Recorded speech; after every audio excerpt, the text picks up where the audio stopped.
Eagle 98.1.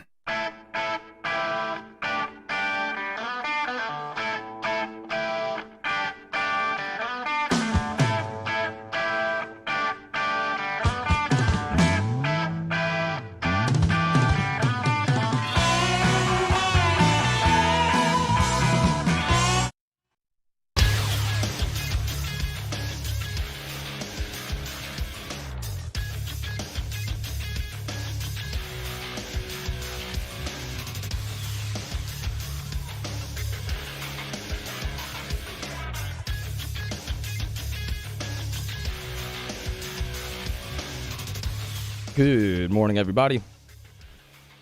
Good morning, everybody. It is 7 a.m. on Monday, November 21st. Your government taco forecast in Baton Rouge. Expect cloudy skies with a high of 59. Coming up on OTB, Jeff Duncan joins the show at 7:30 to talk Saints. We have a new edition of Weekend Winners at 8 a.m. And we talk college football with Andy Staples of The Athletic at 9 a.m. You can follow today's show on Twitter, Instagram, and TikTok at OTB_ESPN, or catch us on YouTube at the 1045 ESPN channel and subscribe for daily content. Hour number 1 of Off the Bench, live from the Mercedes-Benz of Baton Rouge studio, starts now. Let we go! All-Star Toyota presents Off the Bench with Jacob Hester and T-Bob Hebert. Yeah! Off the Bench with Hester and T-Bob. Hey, they said I got to come off the bench. All-Star Toyota presents Off the Bench with Hester and T-Bob. Yo.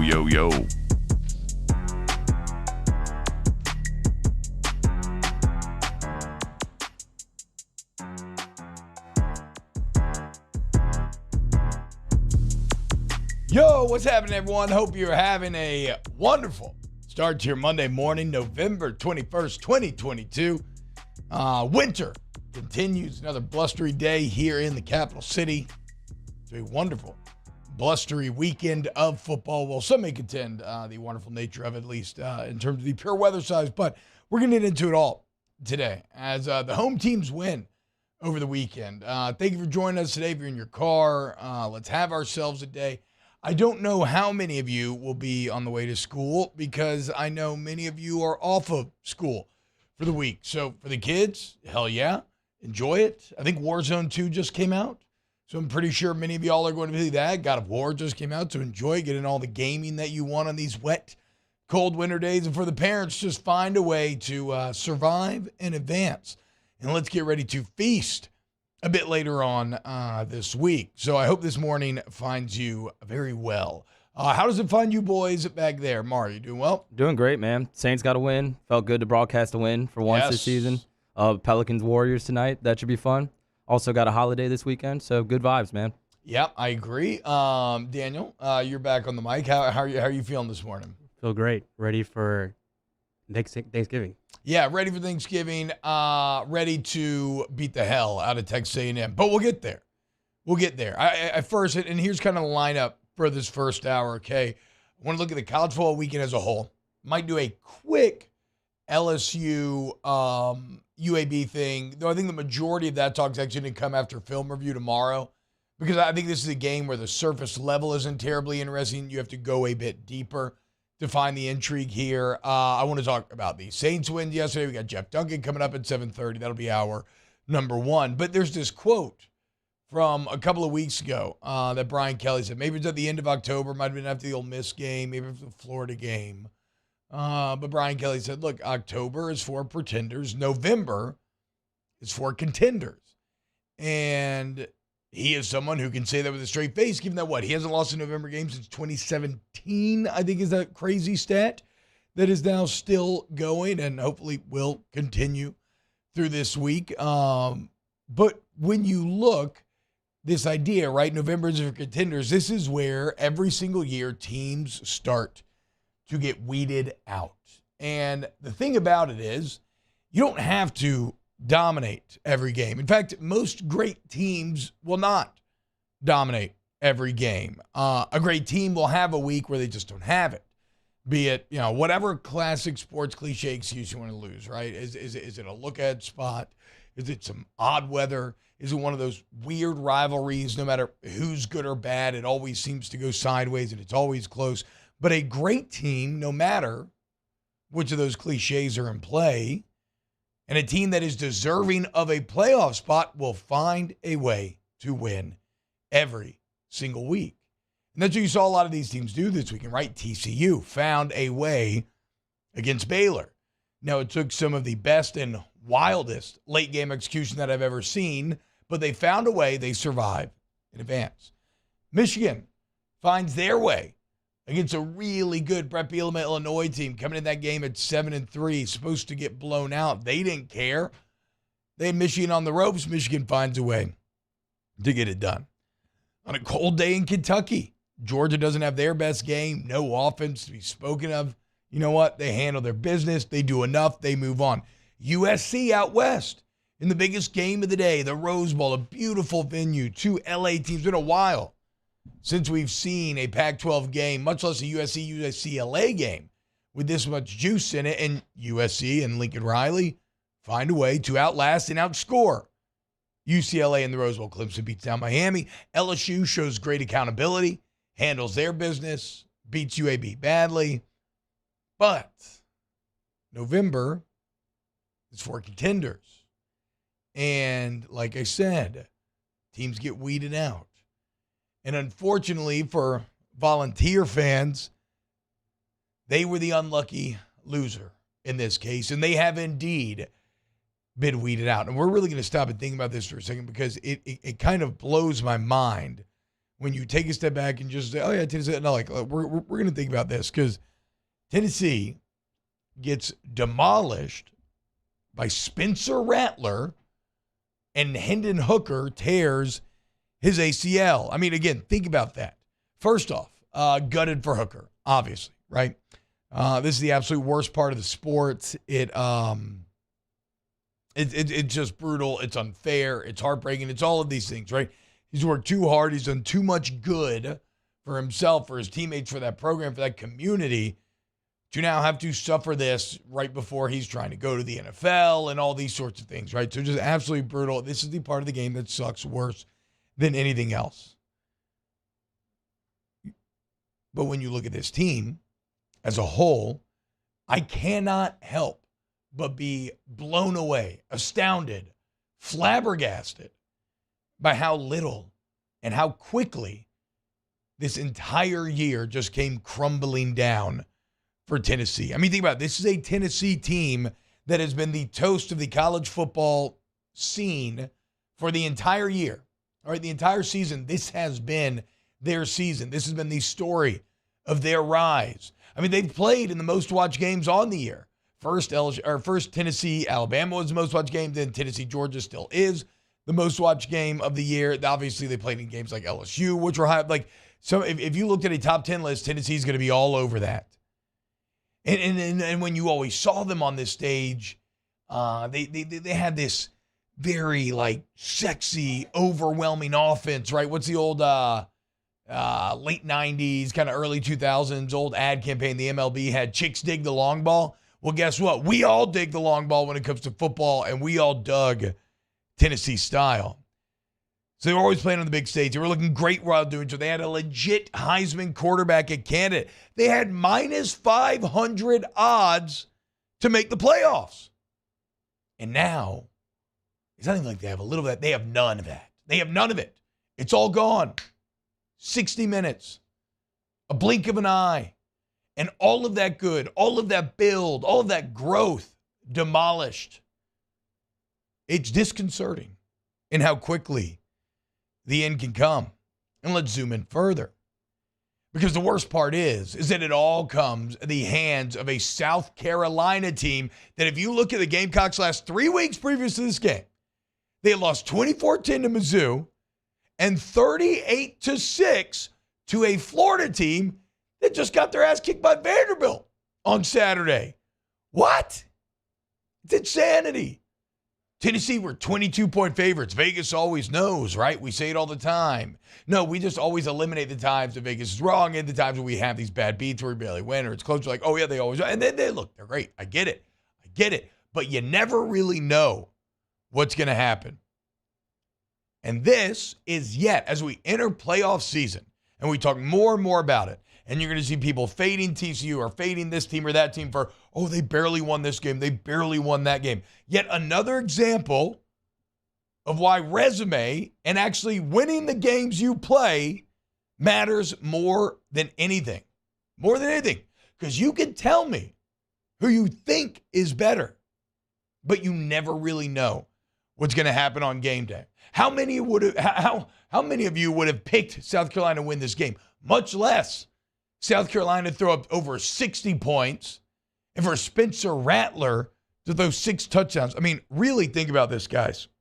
Spencer Rattler coming into this game on the season had 8 touchdowns to 9 picks, boys, on the year.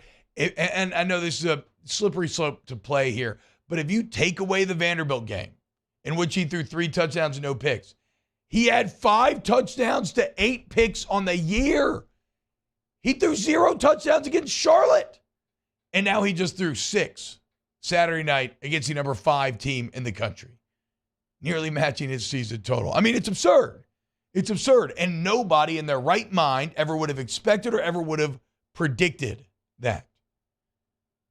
I mean, you play this game 10 more times, Tennessee probably wins 9 of them. Unfortunately for Tennessee fans, they happen to live in the reality where the worst possible outcome took place. So the point of all of this, you're like, why are you talking so much about Tennessee? No. The point of all of this is never take winning for granted. Be wary of looking ahead. Live in the moment and enjoy the journey, because you never know when it will come to an end, and you never quite realize how quickly it can all come to an end. It can all crumble down, right? Hey, you know what? Not a bad message to this LSU team as they prepare to take on a Texas A&M team that looks dead in the water. But if you want to ruin all the good vibes that you've built up over year one here with Brian Kelly and with this LSU team, go lose to Texas A&M, see how people feel about that. Similar situation, right? Team that's been struggling, you're on the road in their stadium. See? Never take winning for granted. And enjoy the journey. And actually, with that in mind, speaking of enjoying the journey, enjoying the actual football, to bring back to LSU, shout out to all the real ones that made it to Tiger Stadium on Saturday night. And I do not mean that as any criticism for that stadium being, what it was. I wouldn't go to the game. Like, I completely understand why people stayed home for that game. Miserable environment. But I do know that it meant a lot to the seniors, to the players out there who have given their time and life and effort and blood to this program. Every single person in those stands Saturday night for that last game in Tiger Stadium for this team, that meant a lot to those seniors. Saw a lot of y'all at Don Juan after halftime. Hat tip to y'all. Hat tip to everybody who went. Hat tip to everybody who stayed or didn't. It doesn't really matter. Just shout out to those who are enjoying the journey, enjoying seeing the solid football, and you were rewarded for it because LSU looked great on Saturday. And I know it's UAB, right? But look, what was the spread? 14.5? Okay. Wasn't even that close. They looked like I kind of said it going into the game, like, if you're the 6th best team in the country, which the rankings say you are, you should handle that team this late in the season. November is for contenders. And if you're a contender, that's a game that you handle, right? That's not playing South Carolina. The UAB is not playing a 7-3 Illinois team like Michigan had to deal with. It's not playing a 6-4 Baylor team led by Dave Aranda that's been up and down, but, still has the ability to really punch up. No, this was a game you needed to handle. And if you watch Brian Kelly's post game, the word that he kept going back to was accountability. And I think that's very appropriate, right? Being accountable to yourself, to the work you've put in, being accountable to your brother, and the work they've been put in, and being accountable to what you've put on tape the entire year. And I thought it was a very mature win from this LSU team, and it was the exact type of win that they needed, both offensively and defensively, to maybe wash out some of the taste from the Arkansas trap and kind of refocus going into Texas A&M for this Thanksgiving week. So, a wild, underdog-filled day of college football on Saturday, but not for your LSU Tigers. A great performance, all in all. All right, when we get back, let's talk a little Saints-Rams. We got Jeff Duncan coming up here at 7:30. Keep it locked on 104.5 ESPN. Off the Bench with Hester and T-Bob. ESPN Baton Rouge, New Orleans, Alexandria, and 1130 The Tiger. So kind of like we were just talking about, what did the Tigers do this weekend? You already know what they did. They got it done. Okay? And if you have any injury attorney needs, you want to go with your local, the best. You want to go with the G team, Gordon McKernan. You too want to get it done. You can follow them on social media at Get Gordon. The G team continues to shine. I mean, look at those names. Harold Perkins, Jaqueline Roy, Malik Neighbors, who had a really big game on Saturday. Again, accountability to your brother. Gordon McKernan is there for you. The entire LSU women's basketball team's on the G team. You too can join the G team. What's the number? 225-888-8888. That's right, 225-888-8888. It's that easy. And the Tigers been getting done all season long. Gordon's been getting it done for years. Just drive on the interstate, right? You already know what I'm talking about. Get Gordon, get it done. 225-888-8888. Professional golfers John Peterson and JJ Colleen answer all your golf and life questions inside the new Drop Biscuit Studios podcast for the people. Download or subscribe today at dropbiscuit.com. I'm Jay Ducote. I grew up learning how to cook at LSU tailgate parties and right in my own backyard. And I created JD's Louisiana products to bring that Louisiana flavor to you at home for your backyard cookout. JD's Louisiana barbecue sauce, Louisiana molasses mustard, spicy and sweet barbecue rub, and more are available at your local supermarkets or by logging on to jducote.com/shop. Put in promo code CST for 25% off at checkout. Louisiana. It's a place defined by culture, by pride, by passion, by people who do more than love this place. They celebrate it, elevate it, champion it. They are the individuals who embody what makes Louisiana great. The companies that make Louisiana a better place to work and live. The nonprofits leading transformational change in our communities. Champions of Louisiana are all around us, and LWCC is proud to celebrate them because we've always been Louisiana loyal, supporting the workers, the innovators, the change agents of this great place we call home. Who are the champions around you? Together, we can share their stories. Together, we can help our home state thrive. Together, we are Louisiana loyal. Always.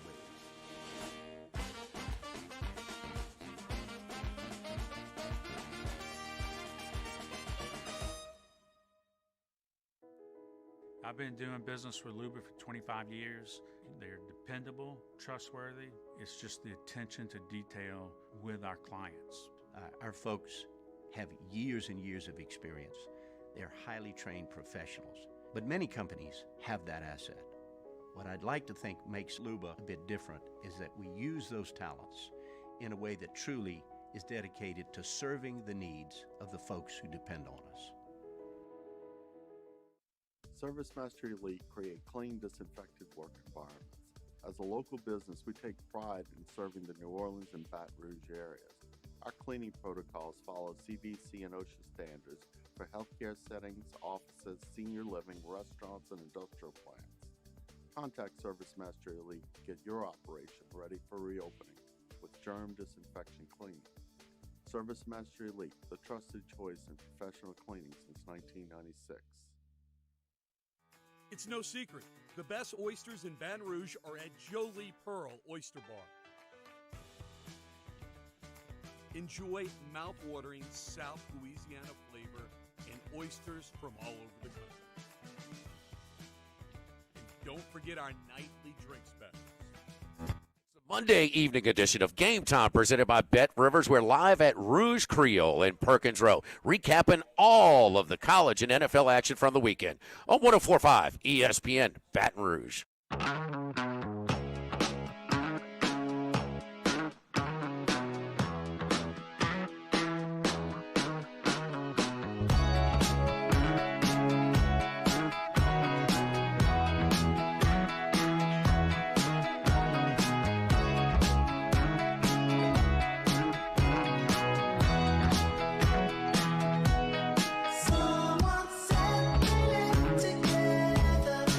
All-Star Toyota presents Off the Bench with Esther and T-Bob, the 2022 LAB Prestige Award winner for Best Sports Radio Show. ESPN Baton Rouge, New Orleans, Alexandria, and 1130 The Tiger.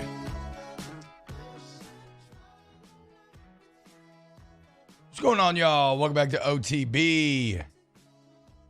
T-Bob, Maurer, and Danny hanging out with you today. Emil in the Bayou Ford YouTube chat says, Tennessee's season in perspective should and will be taken as a breakthrough success. I think that with time, that'll be clear, but this will always be part of the story and it will hurt. I mean, maybe. I think it should. I think should is correct there. I don't know if I agree with the it will be taken that way part of that. And the only reason I say that is we talk about it all the time, but expectations are what determine our reactions, right? And where you land in relation to the expectations. It's not the objective results themselves. Like, certainly, objectively, Tennessee has been fantastic. Far better than they have been for years and years. And so, yes, this season should be viewed through that lens. You had a team, guys, that I think I added it up the other day. I can't remember the exact numbers, but since they made that SEC championship in 2007, they were basically like 40-80. In the SEC. They're winning about 33% of their games. They're 6-2 this year. That's astounding. And so, or they will be after the Vanderbilt game, I think, right? I don't know. The way that Vandy's playing right now. Vandy getting bowl eligible against Tennessee would be insane. That would ruin the season. But look, I think Tennessee wins a game. I think they move to 6-2. And they'll play in a good bowl game. I don't know if it's New Year's 6 or not. So, yes, there should be something to be celebrated. But I don't know that it will be. We'll see. The New Orleans Saints in a sad noodle fight of two former great powers that are but a shadow of their former greatness, both seeking to salvage what they can of this season. The Saints get the win over the Rams. And look, at this point in the year, man, I'm done talking about playoffs. I'm done talking about any of that. I think the point is, at this point of the year, you just enjoy the football for the football, right? You look for the pieces that you like going forward. Like, for instance, Juwan Johnson, right? I really enjoyed seeing him catch a touchdown to Jalen Hurts. There's now 5 touchdowns in 5 games for him. Jalen Hurts, excuse me. Jalen Ramsey. That's a piece that you can carry forward potentially into the future. I don't know if Jarvis Landry's a piece that you can carry forward. I don't know what his future holds. But seeing Juice back out there on the field, seeing Juice have success, well, that just makes you happy. It's a salty NFL vet that deserves to be rewarded for the work that he's put in. And I hope that for him personally, because the whole point of this was him trying to get out here and prove that he is worth another deal from someone. I hope that for him personally, he can salvage something for this season. If you're looking at other bright spots from yesterday, I mean, Chris Olave continues to be everything that Saints fans hoped he would be. And I know it's very upsetting that you don't have a first-round pick, but like at least, if there is a silver lining to not having that first-round pick, at least you don't have it because you gave it up for Chris Olave, right? It's different than giving it up for Marcus Davenport, who, there's no point in beating that horse. We already understand the score there. Like, yeah, it sucks. And maybe it's not even worth it when you look at how bad you've been and where that pick may end up. Like, maybe you don't even think it's worth it for Olave in the end. But, like, if nothing else, at least he's really damn good. All the preseason hype that we talked about, all the natural route running ability that we were certainly hopeful would lead to him having success as a rookie in this NFL where it's very hard to have a success. He has justified that hype. And I would say and then some. Because for much of the year, right, I thought the idea that like Chris Olave would be good in the context of defenses have to focus on Michael Thomas. Maybe they have to focus on Jarvis Landry, and then you're going to have Olave there, and like that's where he's going to get in. But for much of the year, defenses have had to focus on Chris Olave, and he has still had success. Also, it's an Andy Dalton deep ball. Rare, few and far between. I enjoyed seeing that. So, look, I get it. This game really changes nothing in terms of, like, the outlook of the season. But, again, enjoy the football for the football at this point and see what pieces you can carry forward. Because, look, it's always fun to see the Saints win in the Dome. Environment looked great yesterday. Crowd came out, still getting loud, still getting crazy. And it's always fun to beat the Rams, right? Like, if you're going to beat crap, at least beat the crap teams that you don't like. And that's exactly how I think a lot of Saints fans feel on the LA Rams. Murray, you called this game. You were in the Superdome. How was the environment? It was good, man. Honestly, not like Pat to the Raptors or anything like that, but the people that were there were into the game. Saints got a bunch of sacks, so I think the defense really fed off the crowd, and Andy Dalton deserves a lot of credit, man. There was a lot of talk coming in, maybe Jameis getting the starting job back, but he was dynamite, only 4 incomplete passes. Yeah, Dalton was excellent, man. And look, that's the thing. I am beholden to whatever the football on the field is saying, right? And if you play well, or, you're probably not going to play that well again. Like you said, it was pretty astounding just from a pure efficiency standpoint. But if you play well enough to win, right, and look good while doing so, then that's all that matters, right? Like, I definitely like Jameis, right? Like, make no mistake about that. Obviously, we've talked about that. I find him very appealing. I think a lot of us do from a personality standpoint. But all I care about is the quarterback being in there that gives you the best chance to win. And the same way that I think during the LSU football season, there was a stretch of games there where, like, coming out of Tennessee, you could have said, well, I mean, if you look at Jaden Daniels against Power 5 competition, like, it leaves a lot to be desired, potentially. Is he your best option winning? And he shut that door with his play on the field. Well, Andy Dalton had a run here coming into Sunday where the play begged the question, is he the best path to winning? And he, too, shut the door, at least for this week. So, look, I have no great illusions about where the ceiling of this team is or what this year will be. But, again, we talked about living in the moment in segment number 1. And that's what you got to do with the Saints team, man. Enjoy this team because it's NFL football. And it's the highest level of football that is played. And it's a wonderful product served in your television or at the Dome in an excellent environment, where you get to enjoy your Sunday with your friends, with your family, maybe have a couple beers, watch the game. Like, enjoy the football for the football. Enjoy the wins when they come, because they may continue to be few and far between this year. And then again, you can kind of scout for the future, right? Like, here in the chat, where's oh man, it's moving a bit too fast. There was somebody who was just talking about all the pieces going forward, right? Like, Caden Ellis had a great game yesterday. Cesar Ruiz has been much improved this year. Obviously, I mean, Alvin Kamara. I like that Alante Taylor had a big, violent pass breakup at one point. Like there were great. There was some good tape put out there by some of these pieces that you think maybe carry forward into the future. I think one person I'd love to talk to this about is Jeff Duncan, who's been in this game for a long time. He's covered the great seasons, covered the bad seasons, and so I think his perspective on kind of how to handle this from a fan and analysis standpoint is, I think there's a lot of value to be had there. So let's talk to Jeff Duncan next here on Off the Bench. Off the Bench with Hester and T-Bob. Go to centralplumbing.org, 925-8552, centralplumbing.org, centralplumbing.org. Look, man, Thanksgiving is around the corner. Chances are you may be working your pipes overtime. And if that is the case, well, if anything goes wrong, Central Plumbing's got your back, man. And look, I get it. Maybe you're having people over. If that toilet breaks and you're down a bathroom, your uncles and your aunties, and your grandparents, whoever, your cousins, that's trouble. That's bad. Nobody wants to build up in the bathroom, okay? And so what you can do is call Central Plumbing, 925-8552. They do 24/7 emergency service. Doesn't matter if it's a weekend, weekday, holiday. They got your back. centralplumbing.org. And look, of course, the flat rate pricing means you're not going to get hit with any surprise or hidden fees.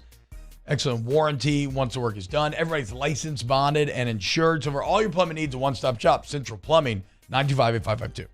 Our listeners fire off their opinions on the jimsfirearms.net hotline at 499-1045. Keep listening for your next chance to shoot us your thoughts with the jimsfirearms.net hotline on 1045 ESPN Baton Rouge. Don't have time for cold or flu? I don't have time for the cold or the flu. We're here to help with easy, convenient online check-in, virtual visits, or walk-in care. When you don't have time to be sick, feel better faster at Lake Urgent Care and Lake After Hours. Do you think you have COVID-19? I'm worried I may have COVID. We're open 7 days a week for both rapid COVID and antibody testing. Life is busy. You don't have time. Get your results fast at Lake Urgent Care and Lake After Hours.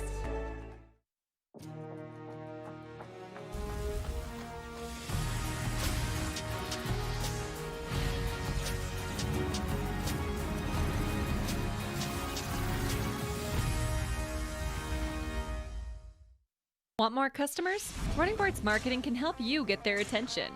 Imagine your brand's message on a giant LED billboard truck that can't be skipped and is nearly impossible to ignore. Running Boards Marketing is the leader in effective and affordable advertising on digital mobile billboards, which are 2 times more effective than traditional billboards. With a 97% recall rate, you'll leave a lasting impression with your customers. Visit us online at runningboardsmarketing.com so we can drive your message to where the people are. I've been doing business with Luba for 25 years. They're dependable, trustworthy. It's just the attention to detail with our clients. Our folks have years and years of experience. They're highly trained professionals. But many companies have that asset. What I'd like to think makes Luba a bit different is that we use those talents in a way that truly is dedicated to serving the needs of the folks who depend on us. Gulf Coast Office Products is a nationally recognized Savin office equipment dealer based right here in Louisiana. Over 100 employees strong, Gulf Coast has the boots on the ground to support all vertical markets from education, engineering, legal, and finance. With the latest in office technology from desktop to production segment units, Gulf Coast and Savin have the perfect fit for you. Call 225-756-2644. That's 756-2644 for Gulf Coast Office Products. There it is, the extra mile, on the border of expected and extraordinary for those willing to go further, like vans customized for work or play, with safety and tech to keep you connected, supported by a 5-star sales, service, and finance team, and backed by the 1-star you know. So go the extra mile. It's never crowded, because so few have what it takes to go there. Mercedes-Benz Vans. Louisiana. It's a place defined by culture, by pride, by passion, by people who do more than love this place. They celebrate it, elevate it.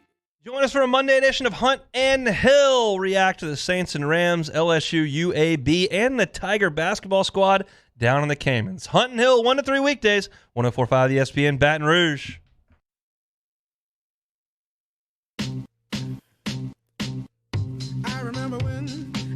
I remember when I lost my mind. There was something so pleasant about that place. Even your emotions have an echo in so much space. And when you're out there without care, yeah, I was out of touch. But it wasn't because I didn't know enough. I just knew too much. All-Star Toyota presents Off the Bench with Hester and T-Bob. ESPN Baton Rouge, New Orleans, Alexandria, and 1130 The Tiger. Yo, what's happening, y'all? Welcome back to OTB. T-Bob, Mario, and Danny hanging out with you. Jake, still in California. I'm going to be there for the week. Celebrating little things here with family. Also got to go to that Chargers game yesterday. Really cool clip. The kids got to just blow the cannon, whatever that is. But, man, the Chargers, dude, they just can't help themselves when it comes to the Chiefs. Another insane ending. Right now, let's go to the phone lines. We got one of my favorite people in doing this job. I've been talking to him for years. He is a wealth of knowledge and perspective, and that is your man, Jeff Duncan. Jeff, what's going on, man? Thank you so much for joining us this morning. T-Bob, I'm doing great. You know, Patrick Mahomes is my fantasy quarterback, so I'm living large right now. Okay, dude. At Jeff Duncan _ on Twitter. Yeah, I don't know much about fantasy, but I know you can't really go wrong having Mahomes in there. Look, you can get Jeff's work, timespeakyouKnow.com, as always. And Jeff, I want to start here, right? Because kind of open the show on the college football front, talking about how, you know, people get weeded out around this time of year, right? And perspective is important, and enjoying the journey as it happens is important, because look at Tennessee. It can all come crumbling down at a moment's notice. Now, the Saints are kind of on the opposite end of the spectrum, where the temptation is not to look forward into the future, but it's to lose interest in the future because of how poor it has been. You've covered New Orleans sports, the New Orleans Saints, for longer than just about anyone. What is the correct perspective or the correct way to approach a season like this where it's all just very kind of blah, right? It's all very middling. There's a lot of disappointment. Like, how do you kind of frame this and go through this season on your own, or in your opinion? It's a great point, because as I was driving home from the Dome last night, T-Bob, I was thinking about how this is probably the best college football season we've had since I've lived here. And I moved here in '99 to cover LSU, Jerry DiNardo's last year. You're talking about a dark cloud over the program. Yeah. And you saw how quickly it turned around at LSU, brought in Jerry DiNardo. Nick Saban. I covered that hiring, and the program really has been different ever since. And it would be so nice if the Saints were upholding their end of the bargain. We'd arguably have the best football season maybe ever here, and that's saying something. I mean, maybe going back, decades for sure. And they just they've had one of those lost seasons where it's a whack-a-mole season. As soon as they fix one issue, another one pops up. And I guess the best hope I could give for fans looking to the future is just look around the league and look at the New York Jets or the New York Giants or some of these upstart teams in the NFL. Things can change very rapidly. Your fortunes can change in one off season if you can hit, like the Saints did in 2017 on that epic draft class. You just don't know. Who thought a year ago, T-Bob, that Sean Payton wouldn't be coaching the Saints at this time? Yeah. Or that Russell Wilson wouldn't be in Seattle. I mean, things happen in this league. So it's difficult to look too far on the horizon and with any kind of accurate divining rod. Well, and this is not where I plan to go immediately. Second question, but you mentioned Sean Payton, because one of the kind of straws of hope that if you are looking forward in the future, Jeff, that people are holding on to is the idea of the return that you could get for Sean Payton. Do you have any news on that front? Like, is there any smoke to where Sean Payton could potentially end up? No, look, he's surveying the landscape, and it's shifting every weekend. I had some sources call me last week saying, look, people know I'm close to Mike McCarthy in Dallas, and were telling me he's in trouble. He's not going to survive losing to the Packers. Well, how's he stand now? So Sean is going to coach somewhere. There's no doubt in my mind. Where that's going to be, he doesn't know. No one really knows yet. But the one thing I'm certain of is he's not going to go to a dysfunctional situation. He's happy doing TV right now. He's playing a lot of golf. He just played Augusta National last week. Wow. So he's fine. He's not going to go into a dead-end situation because he's impatient. But rest assured, he's antsy and wants to get back out there. Talking to Jeff Duncan at Jeff Duncan _ on Twitter. Jeff, give me your biggest takeaways from yesterday's game. What stood out to you? Well, a few things. One, they played like a desperate team, which they should have. They needed to play with more energy and enthusiasm. I saw that. Look, the Rams are going nowhere. They're on the fast track to going nowhere. I didn't pull a lot from beating the Rams. I expected them to win that game. Now the litmus test comes at San Francisco and at Tampa Bay. We're going to find out a lot. If the Saints have any hope of getting back into this thing, they've got to win one of those two games, clearly. But the other thing I would say, going back to your first question, T-Bob, there's some emerging players here. So, if you're a Saints fan, there's some young stars emerging. I mean, we all know about Chris Olave, right? He's going to probably be in a two-man race for the Offensive Rookie of the Year. And he's really become everything and more, I think, than most people expected. And Juwan Johnson has emerged as really a bona fide target and go-to threat in the red zone, kind of replacing in a lot of ways what Mike Thomas did. You got to feel good about tight end with Johnson and Adam Troutman going forward. And then some young defenders. I mean, we know Alante Taylor has played well as a starting corner. He really didn't give up anything yesterday. Caden Ellis has emerged at linebacker in his brief stint, along with Pete Werner, what he was doing. Yeah. So there's some young players that are coming along that should make you feel good about the future. And then I almost tire of these conversations, Jeff, but it almost does feel like it has to be asked. What's your kind of view on the quarterback situation right now? Obviously, you can sense some frustration from Jameis as he's starting to be a little more honest maybe on how he's feeling just about his situation. And, Andy Dalton, I thought objectively, I thought that the evidence was starting to lean towards him not playing, but then he comes back and he has a game like yesterday where he's like perfect and efficient and Saints win. So where do you stand with the QBs? Well, look, I get it from Jameis, right? He's disappointed. Yeah, this is his absolutely. chance to resurrect. It's a chance to resurrect his career. And through misfortune and injury, it hadn't played out. And I know he's extremely disappointed, and I get it. But Andy Dalton right now is going to be this quarterback going forward. I think Dennis Allen's made that clear. I understand it.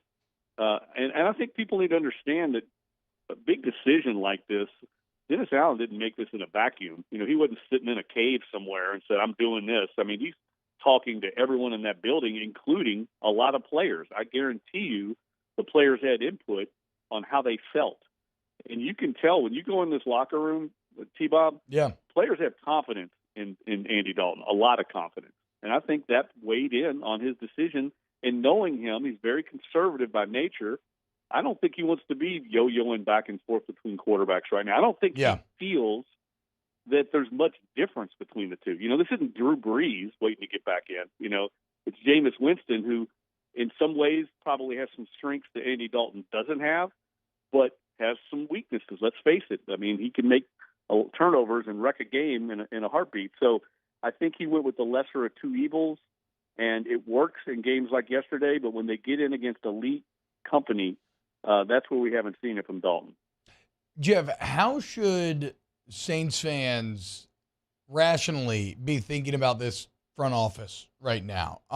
Because obviously you're kind of coming out of a golden era. Not kind of, you are. Coming out of the best era of football you ever put together with Peyton and Breeze, and a lot of good moves made therein. But, it's a classic reputation thing, right? Going to be torn down in a day. And then you look at like C.D. Deuce in the league in picks. You have Von Bell playing well, Marcus Williams, like all these guys you had. Obviously, not having a first-round pick next year. Like, how should Saints fans rationally be judging this front office? Well, I think it's a legitimate question because we haven't seen this group operate without Sean Payton. This was the first off season without him, and it wasn't very good, T-Bob. Yeah. Let's be honest, it wasn't very good. And Sean Payton was such a presence in that building. He was the dominant person in that building and almost everything that went on. And now you remove that, I think there's going to be an adjustment period for everyone, from the assistant equipment manager all the way to ownership and management. So they're, I think, finding their footing without that voice in the building. He's a Bill Parcells disciple, and that's the way he ran that operation. And, they've got some huge decisions. We just talked about quarterback. To me, that's the number one issue going forward. They've got to solve that. Yeah. Peyton used to always compare the quarterback to a pilot and said, like, everyone in the organization's on the plane, and he's either going to land it safely or fly on the side of the mountain. That's how important the quarterback position is in the NFL. You got to have one of those guys, and they're impossible to get. And we're seeing right now what life is like without a franchise quarterback. Yeah, it's such an odd job where, like, at any given time, there's 13 people in the world do it at a level that fans deem acceptable. It's insanity. All right, Jeff, I got to get the Tulane question in before we get out of here, because like I said, it's not just Saints. You cover all New Orleans sports. We can talk about the Pelicans, who've been fantastic thus far, but Tulane, it's been the greatest college football season ever here locally. Tulane's rise has been astounding. I love seeing them bounce back last week, but they got a big one this week in the de facto Group of 5 championship. Ranked on ranked battle. They're going to Cincinnati. How are you feeling about Willie Fritz and the boys heading up to Ohio? Yeah, look, I think they've got a great shot to win this game. Nippert Stadium, if you haven't been, T-Bob, unbelievable place to watch and cover a game. Oh. It's going to be difficult. Cincinnati is obviously used to winning. They're not going to go down easily, but this isn't the same Cincinnati team we saw last year. They're beatable, and I think Tulane with the momentum, and like you said, I mean, they opened a can on SMU. They took out some frustration on them, and we saw both sides of the ball playing at a high level. I think they definitely can win this game. I think they know what's at stake. and they want to seize this opportunity. Now they got to play well because it's not going to be easy, but I love their chances in this game on Saturday. Actually, so Jeff, I just Googled it. I think it is Friday. I think you're right. Is it Friday? I think it's Okay, Friday good. at 11 a.m., which is like a great post-Thanksgiving. A lot of people not going to have work on Friday. You want to watch some early morning, really good, relevant local football. It's there for you Friday at 11 a.m. And Jeff Duncan is there for you every single day at Jeff Duncan _ on Twitter and at NOLA.com. Time to speak to you. Jeff, thank you so much for waking up with us, man. Anytime, T-Bob. Thanks for having me, buddy. Take All care. right, take it easy. Love Jeff Duncan, dude. Love Jack Porkins as well. When we get back, let's close out hour number 1 of OTB. Off the bench with Hester and T-Bob.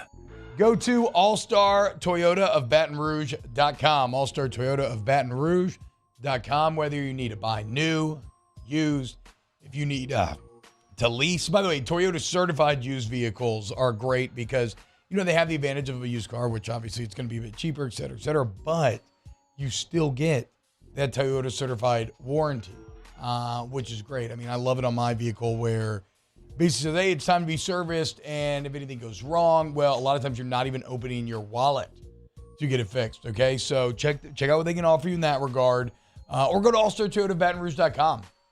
If you want to start to kind of start your car purchasing journey, you can actually buy right there on the website. You can talk to people, chat with members of the sales team right there on the website. Remember, Toyotathon is going on right now. Maybe you want to do the classic car for Christmas thing. It seems always like commercial, but I mean, you could do it.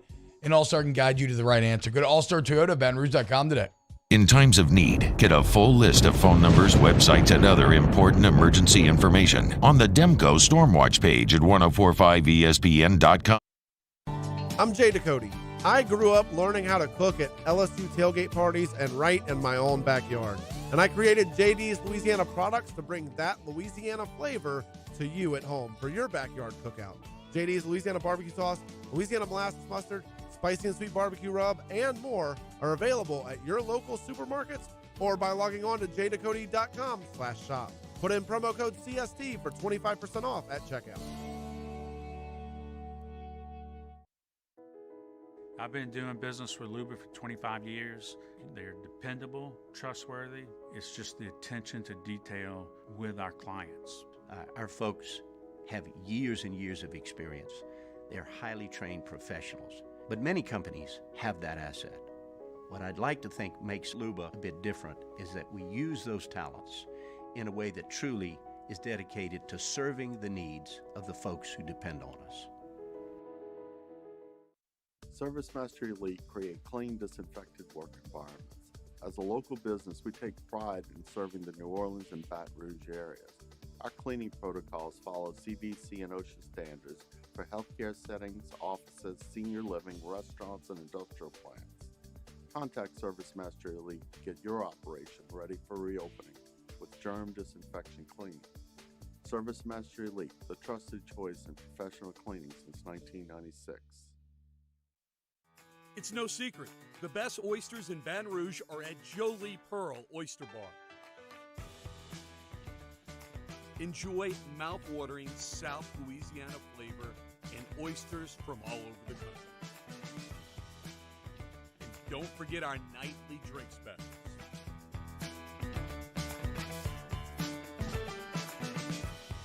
Jolie Pearl Oyster Bar, located in downtown Baton Rouge. Eli's always been into grilling. It took us a while to see it, but the signs were there. What are you doing, Eli? I knew grilling was my thing. I have been talking about it throughout my career. Happy with the results? I am. Got the new grill from barbecueguys.com. It performed great. My advice, as I always told my boys, do more of what you're born to do. Barbecue Guys, for those who were born to grill. You want cheese on your burger, Pops? I'll take a little cheese. Crime has serious consequences, but anyone can make a mistake. If you find yourself in trouble with the law, know that you have rights, and it's okay to demand them. The law offices of O.C. Brown are here to protect you and your rights. Felony or misdemeanor, DUI or drug charge. No matter what crime you're accused of, you still have rights. Let the law offices of O.C. Brown uphold them. Call 225-343-1111. Your law firm for Matt Moscona inviting you to join us for Monday's AFR, presented by Relief Windows. We'll recap LSU UAB, Saints Rams. Cole Kubelik will join us. We'll see you for Monday's AFR from 3 to 6. 104.5 ESPN Baton Rouge.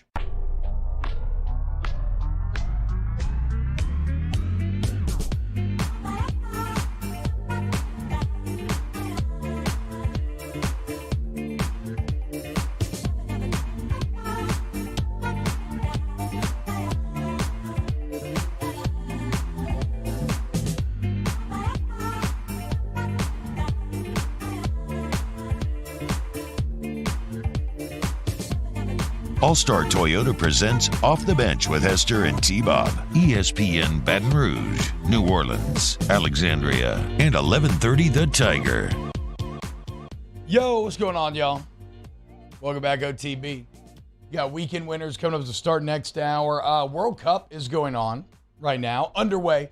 Started yesterday. I didn't really actually, to be completely honest, I didn't watch any of the opening festivities. But excited for today. USA kicking off this afternoon, 1 p.m. If you're looking for somewhere to watch the game, go to City Slice, man. They're really they really want to get some people out there for the World Cup. They're pushing it. They're gonna have it on all the TVs, all the beer you want, delicious pizza. Which beer and pizza and football goes together perfectly. So go out, watch the U.S. game this afternoon at City Slice. So I'm gonna be out there Friday watching the U.S. game. That's gonna be great. Right now in the U.S.'s Group B, you got England up 3-0 on Iran in the first half. A flurry of goals here at the end. Also, this has kind of been on in the corner of the room, right? So we haven't been paying super attention to it. There are 14 minutes of extra time in this first half. That's insane. That is kind of unfathomable. I don't know that I have ever seen that in my entire life. I don't know if there was an injury or what exactly happened. 14 minutes of extra time. That is completely wild. Lord Ford says, F. Qatar. Look, I don't disagree. There's some random debate taking place right now between the 2019 offensive line and this year's offensive line. Look, this year's offensive line is really good. I'm talking about LSU here now. This year's offensive line is really good. This year's offensive line is not as good as the 19 one, obviously. The 19 one has multiple guys starting in the NFL right now.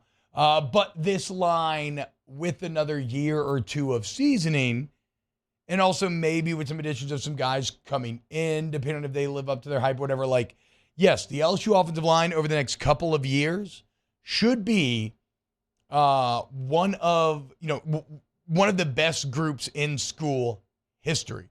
I don't actually think that's an exaggeration. Even from this year alone, you have every single member of that line coming back. And you even saw depth added on Saturday. Marlon Martinez played that entire game at center on Saturday, and he did fantastic. And that was a position where you didn't know if you had depth. And it was kind of a weird, funny answer from Brian Kelly in the postgame where they asked him about Charles Turner, and Kelly just said, look, Turner's really banged up. And that, we'll see how he's feeling on Monday. And then he went on to joke that, Marlon Martinez played really well, and so Turner was probably going to be feeling well on Monday. And then he said something about subliminal messaging from the coach of the media. So maybe applying a bit of pressure to Turner there, which I thought was kind of interesting. But the overall takeaway should be nothing to do with that. The overall takeaway should be that you have probably more center depth than you realize. Because you also saw Garrett Dellinger play left guard this game. And granted, I'm going to have to dive into the tape before I give a deep analysis of how I think those two played.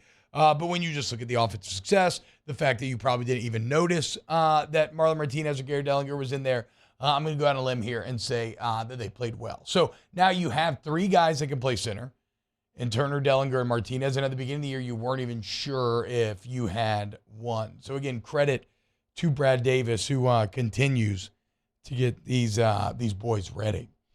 Let's see what else is worth mentioning here. By the way, the game was had so much stoppage time because the Iran goalkeeper headbutted a player and had to leave the game. Might have got concussed. It stopped the game for a long time. Damn.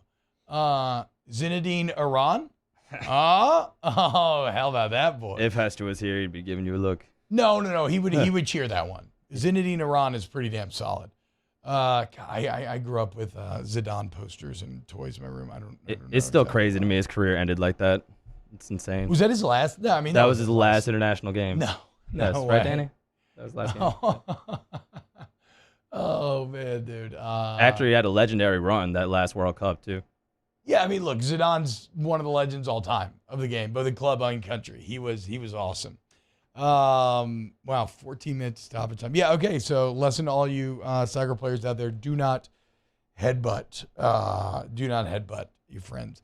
Louis G says, "Congrats, maybe the first hour without soccer or basketball. It's going to be a great day. Get the hell out of here, Louis, because we got World Cup talk coming up next hour. We got Luke Betts coming on to get us some native English perspective on these boys and what they're doing, bruv. And then, we got weekend winners to start next hour. So get your winners in the chat. We'll read out the best ones and lock in for hour number 2 of Off the Bench. Off the Bench with Hester and T-Bob. Go to Patient Plus Urgent Care. Patient Plus Urgent Care. PatientPlusUC.com. They're located throughout the capital city. There's one right by your house. If you don't believe me, just get out your, app, GPS app, whichever one you like, Maps, Google, it doesn't matter. And put in Patient Plus, and you'll see.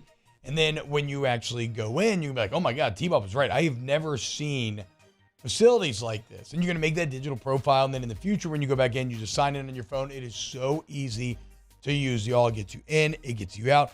But what are facilities if you're not staffing them with the best doctors and nurses? And that's what they got over there at Patient Plus. Also remember, for all your occupational medicine needs, okay? And I don't know if y'all have ever been drug tested, boys, for work. I have. Sketchy place you're normally walking into. Dingy, badly lit, feels a bit greasy. Nothing could be further than the truth when it comes to Patient Plus OcMed. Go check out the Mid-City location today. They got you. Patient Plus Urgent Care. Don't have time for cold or flu? I don't have time for the cold or the flu. We're here to help with easy, convenient online check-in, virtual visits, or walk-in care. When you don't have time to be sick, feel better faster at Lake Urgent Care and Lake After Hours.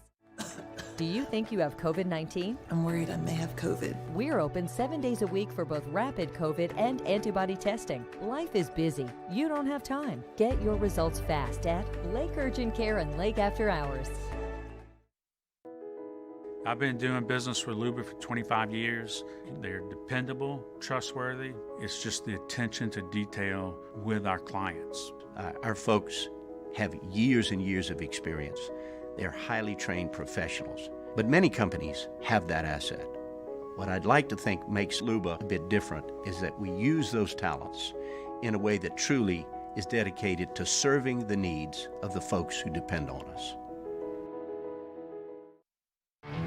There it is, the extra mile, on the border of expected and extraordinary, for those willing to go further, like vans customized for work or play, with safety and tech to keep you connected, supported by a 5-star sales, service, and finance team, and backed by the 1-star you know. So go the extra mile. It's never crowded, because so few have what it takes to go there. Mercedes-Benz Vans. Louisiana. It's a place defined by culture, by pride, by passion, by people who do more than love this place. They celebrate it, elevate it, champion it. They are the individuals who embody what makes Louisiana great. The companies that make Louisiana a better place to work and live. The nonprofits leading transformational change in our communities. Champions of Louisiana are all around us, and LWCC is proud to celebrate them because we've always been Louisiana loyal, supporting the workers, the innovators, the change agents of this great place we call home.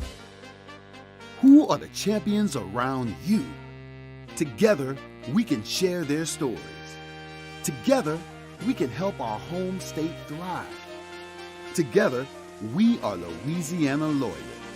Always.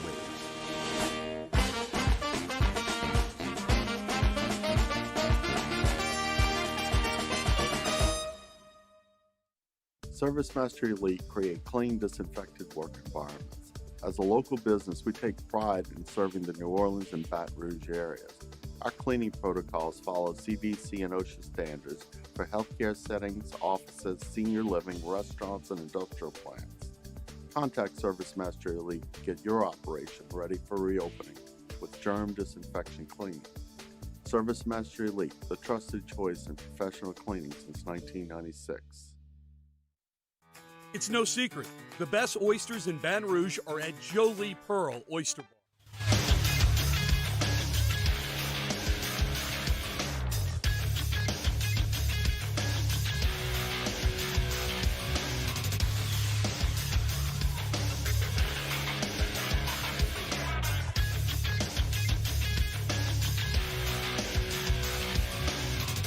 Good morning, everybody. It is 8 a.m. on Monday, November 21st. Your government taco forecast in Baton Rouge. Expect cloudy skies with a high of 59. Coming up on OTB, we have a new edition of Weekend Winners. Coming up next, we talk college football with Andy Staples of The Athletic at 9 a.m. and more. You can follow today's show on Twitter, Instagram, and TikTok at OTB_ESPN. Or catch us on YouTube at the 1045 ESPN channel and subscribe for daily content. Hour number 2 of Off the Bench, live from the Mercedes-Benz of Baton Rouge studio, starts now. Let we go! All-Star Toyota presents Off the Bench with Jacob Hester and T-Bob Hebert. Yeah. Off the Bench with Hester and T-Bob. Hey, they said I got to come off the bench. All-Star Toyota presents Off the Bench with Hester and T-Bob. Yo.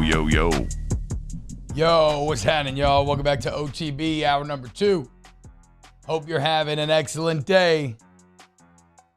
Jake's out of California, enjoying a little family time. Myself, Mario, and Danny are here. Capital City, enjoying a nice little Thanksgiving week. Put up the Christmas lights yesterday, boys. How about that? And look. 2 things. First off, I've always been normally a, Christmas decorations go up like the day after Thanksgiving guy. Baby on the way right around the corner, trying to get it done ahead of time, so you don't got to worry about that around baby time. Also,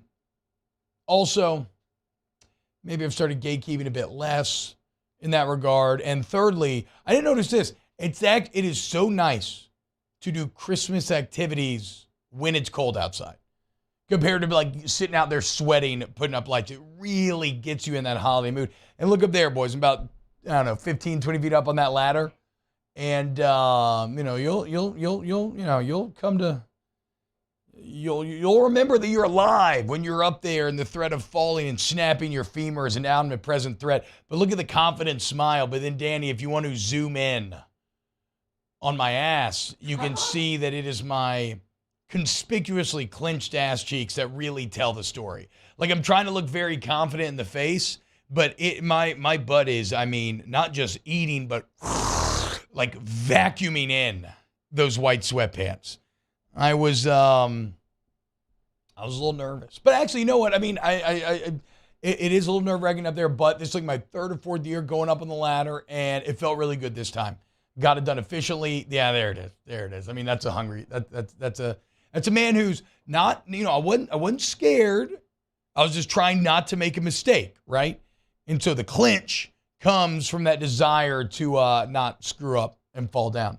But yeah, lights are up, dude. I haven't lit them up yet. I'm unsure about when I'm going to do that, but it feels great to have the proverbial hay in the barn. And look, a lot of people are telling me on Twitter, like, you're going to stop that eventually. You're going to start paying somebody for lights eventually. I feel you. I probably will.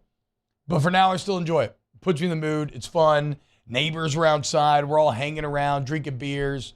Had some speakers playing some Christmas music, getting it ready to roll. And but yeah, I probably will eventually, right? I did the same thing with cutting grass. Used to love cutting grass, and now once you break that seal and you pay someone for it, it's like, okay, that's a wrap. I don't think I'm ever going back to that again. Bilbo Baggins says, I thought it was a Minnie Mouse ear set, but those are reindeer antlers. Yes, those are my daughter's reindeer antlers that I wore to keep my hair out of its face. Daniel Basham, T-Bob's cheeks clenched so tight they formed a black hole. Yes, if you would have stuck a piece of coal up there, you would have had an excellent Christmas present for your wife, because that thing would have turned into a diamond 100%. Champ says ladders and electricity cause the most home deaths in America. We bear them on this video. I don't know, though. I mean, can LED lights shock you? I am terrified of electric work. Like, I do not want to touch a wire. I don't care if I've shut down the power in my house. I am terrified that I'm just going to be dead. And then I'm going to be like, you know, in the afterlife, just so pissed at myself for not just like, I don't know, like calling Accutip or something, right? I mean, that would be the absolute worst way to go out. Daniel Blunt, speaking of breaking seals, do you recall you ran on pulling out on Whiskey One? Yes. You can go check it out online. All right. Right now, let's dive into, definite weekend winner right there. As you can see, lights up. Good to go. Let's dive into our weekend winners. That's how winning is done. That's right. We can't have anyone freak out there, okay? We've got to keep our composure. We've got too far. I'm by winning. I win here and I win there. Now what? Are you doing what it takes to win a championship? Wow, winning. Well, then I guess there's only one thing left to do. What's that? Win the whole thing. All right, my first weekend winner, shout out Chris Clavin, who says his hands and feet actually look normal size in this pick. That's a big dub. My first weekend winner. I was talking to Hold the Mayo yesterday. We'll have Hold the Mayo on for, spread lines at 9:15, even though we're doing a bit better. We're doing a bit different this week with Hold the Mayo, but we'll get there a bit later. But we were talking about some things that happened over the weekend, and he mentioned this guy, Blake Martinez, to me. Have you ever heard of Blake Martinez? Vaguely. He's an NFL linebacker. He's been in the league for like 7 years. Well, he retired last week in the middle of the year. You're like, hey, T-Bob, why are you mentioning this? He retired because he sold a Pokemon card for $700,000. This $672,000 to be exact. But this is the Illustrator Pikachu card. I guess it was a giveaway back in the day. There's only like 39 of them in the world or something. This one was graded at a 9.5. You read more about Blake Martinez. Apparently, he's got an entire collectible card business. Okay, right? He got the bug. He got hooked on it. He said during the pandemic it kind of reignited. He does all kind of pack openings and stuff on Instagram, and he's obviously making money off of it. This one card, though, fetching him $697,000. And so I think Blake probably woke up and was like, why am I like putting my body on the line when I can sell one piece of cardboard and make more money than my entire salary for this year? And so he pieced out, which is a power move to quit the NFL in the middle of, you're a dog if you made it 7 years. And to quit in the middle of the 7th season because you're selling Pokemon cards, I definitely can appreciate that. Danny, you'll appreciate this because you love Jake Paul. This is the card that Jake Paul paid $5 million for. $5 million.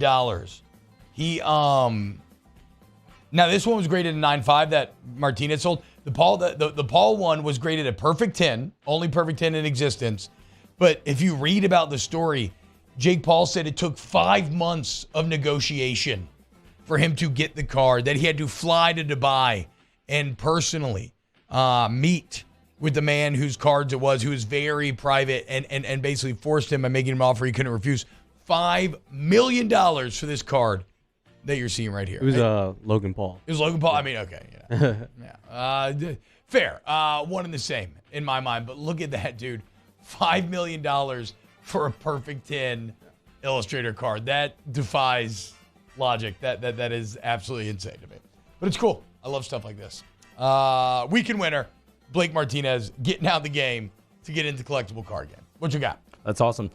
Shout out to Vanderbilt. Vandy having a pretty good season by their standards, in my opinion. They win a second straight SEC game, break an 8-game losing streak against Florida. Now 1 win away from bowl eligibility. They play Tennessee with no Hendon Hooker, so who knows what can happen. That's a pretty big time win, second straight for Vanderbilt. Yeah, second straight win after losing 26 in a row in the SEC. And it's not even like, it's wild, because if you would have thought about Vanderbilt getting 2 wins, I don't know that I would have had it as Kentucky and Florida, right? Like, especially not entering this year. Kentucky was ranked in the top 15 for a lot of this year. Florida beating Utah right at the beginning was really sexy. Florida had just handled South Carolina 38-6, and now Vandy with back-to-back wins. Even though, did y'all see they tried to give Florida an extra play? I've never seen this in my life before. Dude got tackled short of the first down, inbounds, 2 seconds left in the clock, no timeouts, and the ref didn't wind the clock. He stopped it, reset it, and let Florida get a throw to the end zone. No idea why. Vanderbilt also got fined $250,000 for storming the field. Don't remember the last time they got fined for storming the field. Daniel Bass says, why do you get the vibe Mara's a Bulbasaur guy? Do y'all have a favorite original Pokemon starter? I'd probably go Charmander. That was my first one. It's so basic. What about you, Danny? I never was into Pokemon. Ever? Always Yu-Gi-Oh! Pokemon. Okay, but like not even like red or blue version, like the actual Game Boy game Pokemon? Yeah, never was into it. I started a Squirtle kit, but in every playthrough I've ever done since, I've always gone Bulbasaur. I like Bulbasaur, dude. I'm a Bulbasaur guy. Danny, you got a weekend winner? Yeah, I'm going South Carolina with a big win over Tennessee. Yeah. But their social team came up with an excellent video that we're going to play right now. Yeah, hit it. The song we're going to do right now was released on Christmas Day of 1967. Originally, it's been recorded over 100 times.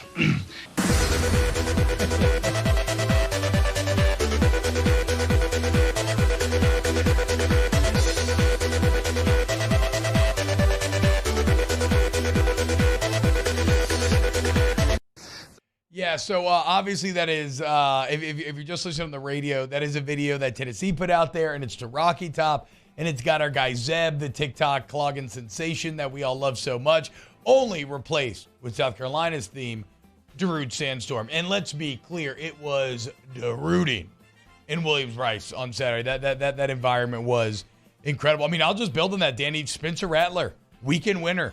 I've never seen anything like it. Like, I know I overuse adjectives. I know. So I want you to know that I mean this when I say this one. What you saw to Rattler, and you heard me on Friday, right? There's a whole rant that Rivers put up about me, like calling him trash, all this stuff.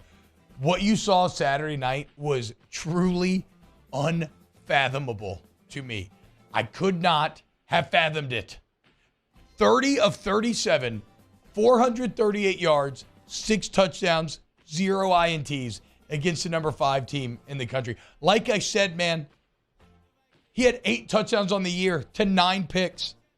Take away the Vandy game where he had 3 touchdowns and no picks. 5 touchdowns to 9 picks. He threw 0 touchdowns against UGA, Texas A&M, Mizzou, Florida, and Charlotte.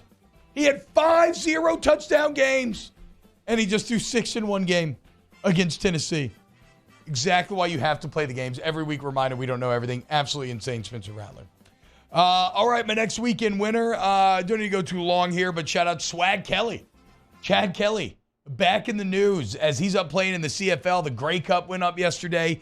He's the backup quarterback on the Argonauts. Argonauts down to the Winnipeg Blue Bombers, winners of the last 2 Grey Cups, going for the three-peat, down 23-17. They put Chad Kelly in the game. He leads a 5-play, 36-yard touchdown drive. Bombers get the ball back, throw a pick. Argonauts going for a field goal to try to help add a little cushion. It gets blocked. And then what you just saw out of there, Danny, this was the final play of the game, or the game-deciding play, as the Blue Bombers, 3-peat on the line up for a 40-something-yard field goal, and the Argonauts come up with a big block. Shout out to Swag Kelly, Chad Kelly, Grey Cup champ. How about this? You know who else is on the team that you'll probably recognize? Do y'all remember Oakman? I can't remember his first name. I think it was Sean. Sean Oakman from Baylor. Yeah. The super jack dude. The picture from before the game where he just looks like a freaking comic book character come to life. Yeah. Oakman on the Argonauts. Shout out Toronto. Weekend winner, Travis Kelce and the Chiefs, right? 3 touchdowns to Kelce last night. He is they're Chargers murderers. And weekend loser, Jake Hester. Whole family out there. It looked like an incredible day. Jake on the sideline before the game. The boys getting to blow the cannon after the touchdown on the Jumbotron. Such a cool experience. Only for Patrick Mahomes to once again ruin them. I mean, they dominate the AFC West. Any more winners, boys? Not really. Danny, you got anything? Yeah, I got weekend loser. I'm going Texas A&M. Yeah. At the start of the game, they announced 90,000 fans were in attendance, and literally no one was in the stands. Yeah, I heard that. The press box was cracking up because they say that over the PA. They say that in there. Why are you shaking your head, Mario? That UMass money line had a lot of life on Saturday, 40-1. Yeah, it had life. I mean, this is finally the moment, and this is why I'm like reverse psychology my way into being scared. But this is finally the moment where I'm like, okay, LSU's going to beat the hell out of this team. I don't care that it's in A&M. I don't care that it's College Station. Like, this team sucks. LSU, this team sucks. They're awful, yeah. LSU should have no problem handling business. But then again, Spencer Rattler has my head all screwed up because he has just shown me that you never quite know what to expect when it comes to college football. Weekend loser, I've thought more and more about the Cutter, no beer rule, and it's just so freaking lame, dude.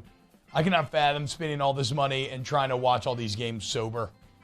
It would be so. I mean, a couple beers makes literally everything in life better, unless things that you shouldn't do while drinking beers, right? Like driving, stuff like that. But like, had a couple beers yesterday, putting up the lights, chilling with the neighbors. It's just so good, and to be denied that, absolutely pathetic.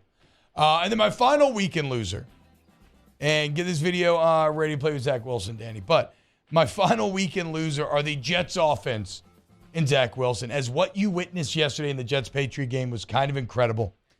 Zach Wilson finishes 9 of 22 for 77 yards. That's pathetic, but that doesn't tell nearly the story of how bad it was. They had 103 total yards, y'all. They had 6 first downs. Listen to this. The Jets, how this is possible in an NFL game, I do not understand. The Jets had 2 yards in the second half. 2 total yards in the second half. And the entire time, it's not like the Patriots didn't do anything. Patriots got held to 3 points as well. Like, the Patriots were awful as well. And you couldn't muster more than 2 yards in 30 minutes of NFL football. They had 9 completions to the 10 punts. I think they averaged, what was the, let me pull up the tweet real quick because it's very funny when you look at those 2 yards.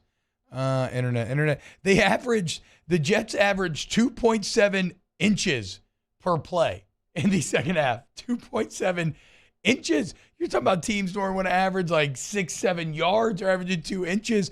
And after all of that, after a game in which the Jets defense holds the Patriots to 3 points, it's the Patriots team's now beaten them 14 times in a row.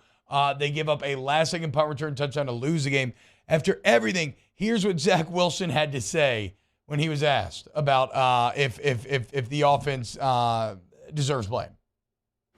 As an offense, though, I mean, when you guys are only able to score 3 points, the defense only lets up 3 points. I mean, do you feel like you let the defense down at all? No. Play it again. Play it one more time. To score 3 points, the defense only lets up 3 points. I mean, do you feel like you let the defense down at all? No. Thank you. That is an awful look because that is now going viral. All his teammates are going to see it. They're already mad. You already saw the receivers after the game like kind of subtweeting Zach Wilson in the media, and it's just a bad look, dude. When you do that objectively horribly, you just got to take your arrows. You cannot get defensive. You cannot say no. Of course you let the defense down, you dummy. You got 2 yards in the second half. That is something that I thought would have been literally impossible in an NFL game. He just looks like he looks smug. He looks defensive. Just an awful look for Wilson and the Jets offense. All right, when we get back here on OTB, a little bit of CFP reaction, and then we got Luke Betts coming on to talk some World Cup. Keep it locked off the bench. Off the Bench with Hester and T-Bob. ESPN Baton Rouge, New Orleans, Alexandria, and 1130 The Tiger. Go to Donaldsonville Glass and Body, DonaldsonvilleGlassandBody.com, DonaldsonvilleGlassandBody.com, DGBAuto.com since 1977.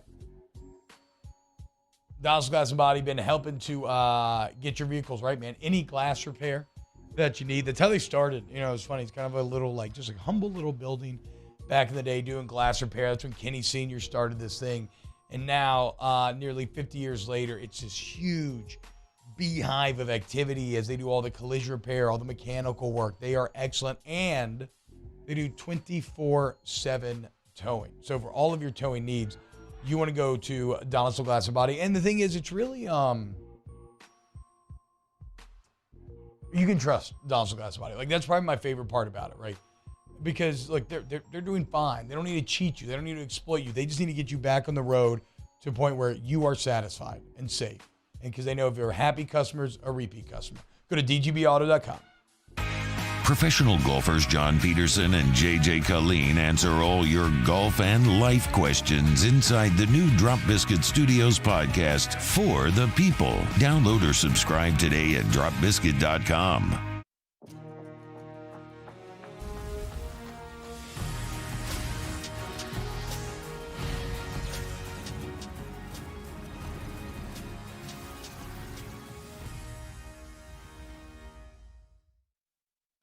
I'm Jay Ducote. I grew up learning how to cook at LSU tailgate parties and right in my own backyard. And I created JD's Louisiana products to bring that Louisiana flavor to you at home for your backyard cookout. JD's Louisiana barbecue sauce, Louisiana molasses mustard, spicy and sweet barbecue rub, and more are available at your local supermarkets or by logging on to jducote.com/shop. Put in promo code CST for 25% off at checkout. I've been doing business with Luba for 25 years. They're dependable, trustworthy. It's just the attention to detail with our clients. Our folks have years and years of experience. They're highly trained professionals, but many companies have that asset. What I'd like to think makes Luba a bit different is that we use those talents in a way that truly is dedicated to serving the needs of the folks who depend on us. Crime has serious consequences, but anyone can make a mistake.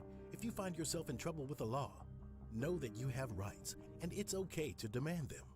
The law offices of O.C. Brown are here to protect you and your rights. Felony or misdemeanor, DUI or drug charge. No matter what crime you're accused of, you still have rights. Let the law offices of O.C. Brown uphold them. Call 225-343-1111. Your law firm for a lifetime. Want more customers? Running Boards Marketing can help you get their attention. Imagine your brand's message on a giant LED billboard truck that can't be skipped and is nearly impossible to ignore. Running Boards Marketing is the leader in effective and affordable advertising on digital mobile billboards, which are 2 times more effective than traditional billboards. With a 97% recall rate, you'll leave a lasting impression with your customers. Visit us online at runningboardsmarketing.com so we can drive your message to where the people are.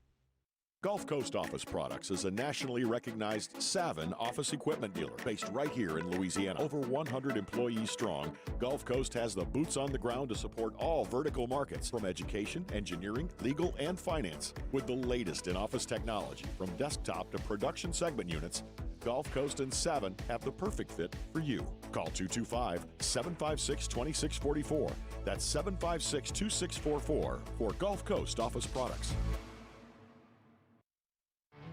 There it is, the extra mile, on the border of expected and extraordinary, for those willing to go further, like vans customized for work or play. Monday evening edition of Game Time presented by Bet Rivers. We're live at Rouge Creole in Perkins Row, recapping all of the college and NFL action from the weekend on 104.5 ESPN Baton Rouge.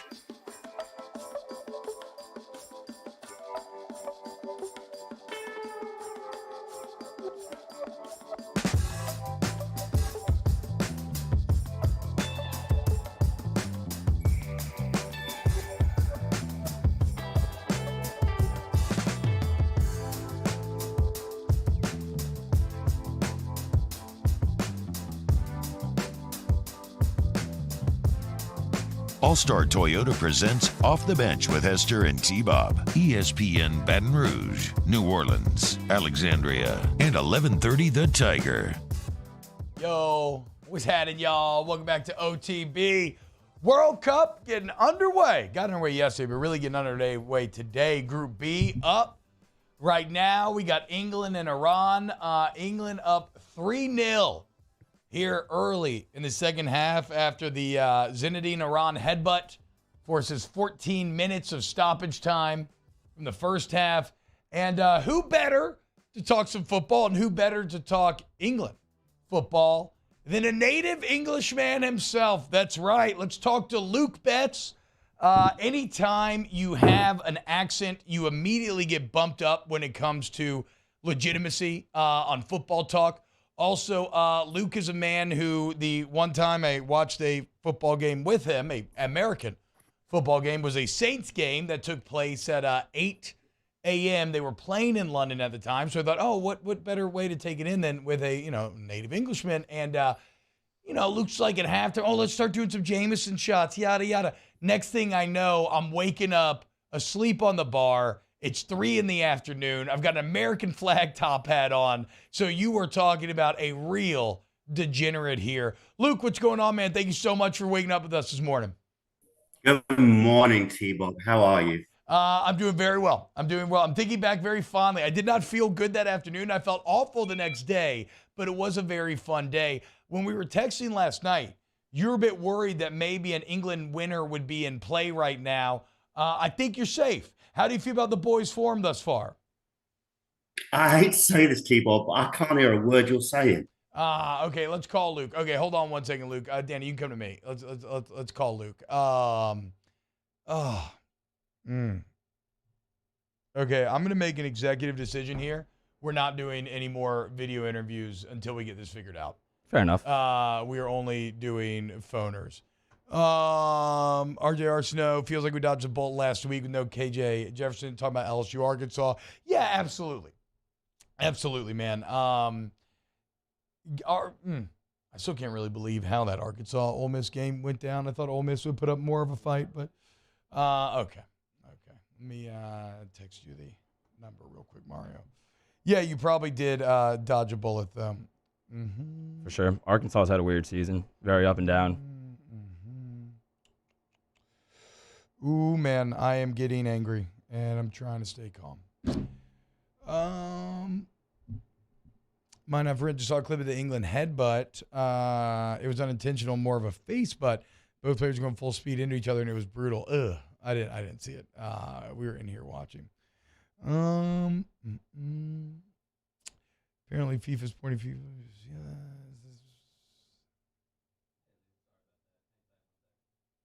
All right, we got Luke back.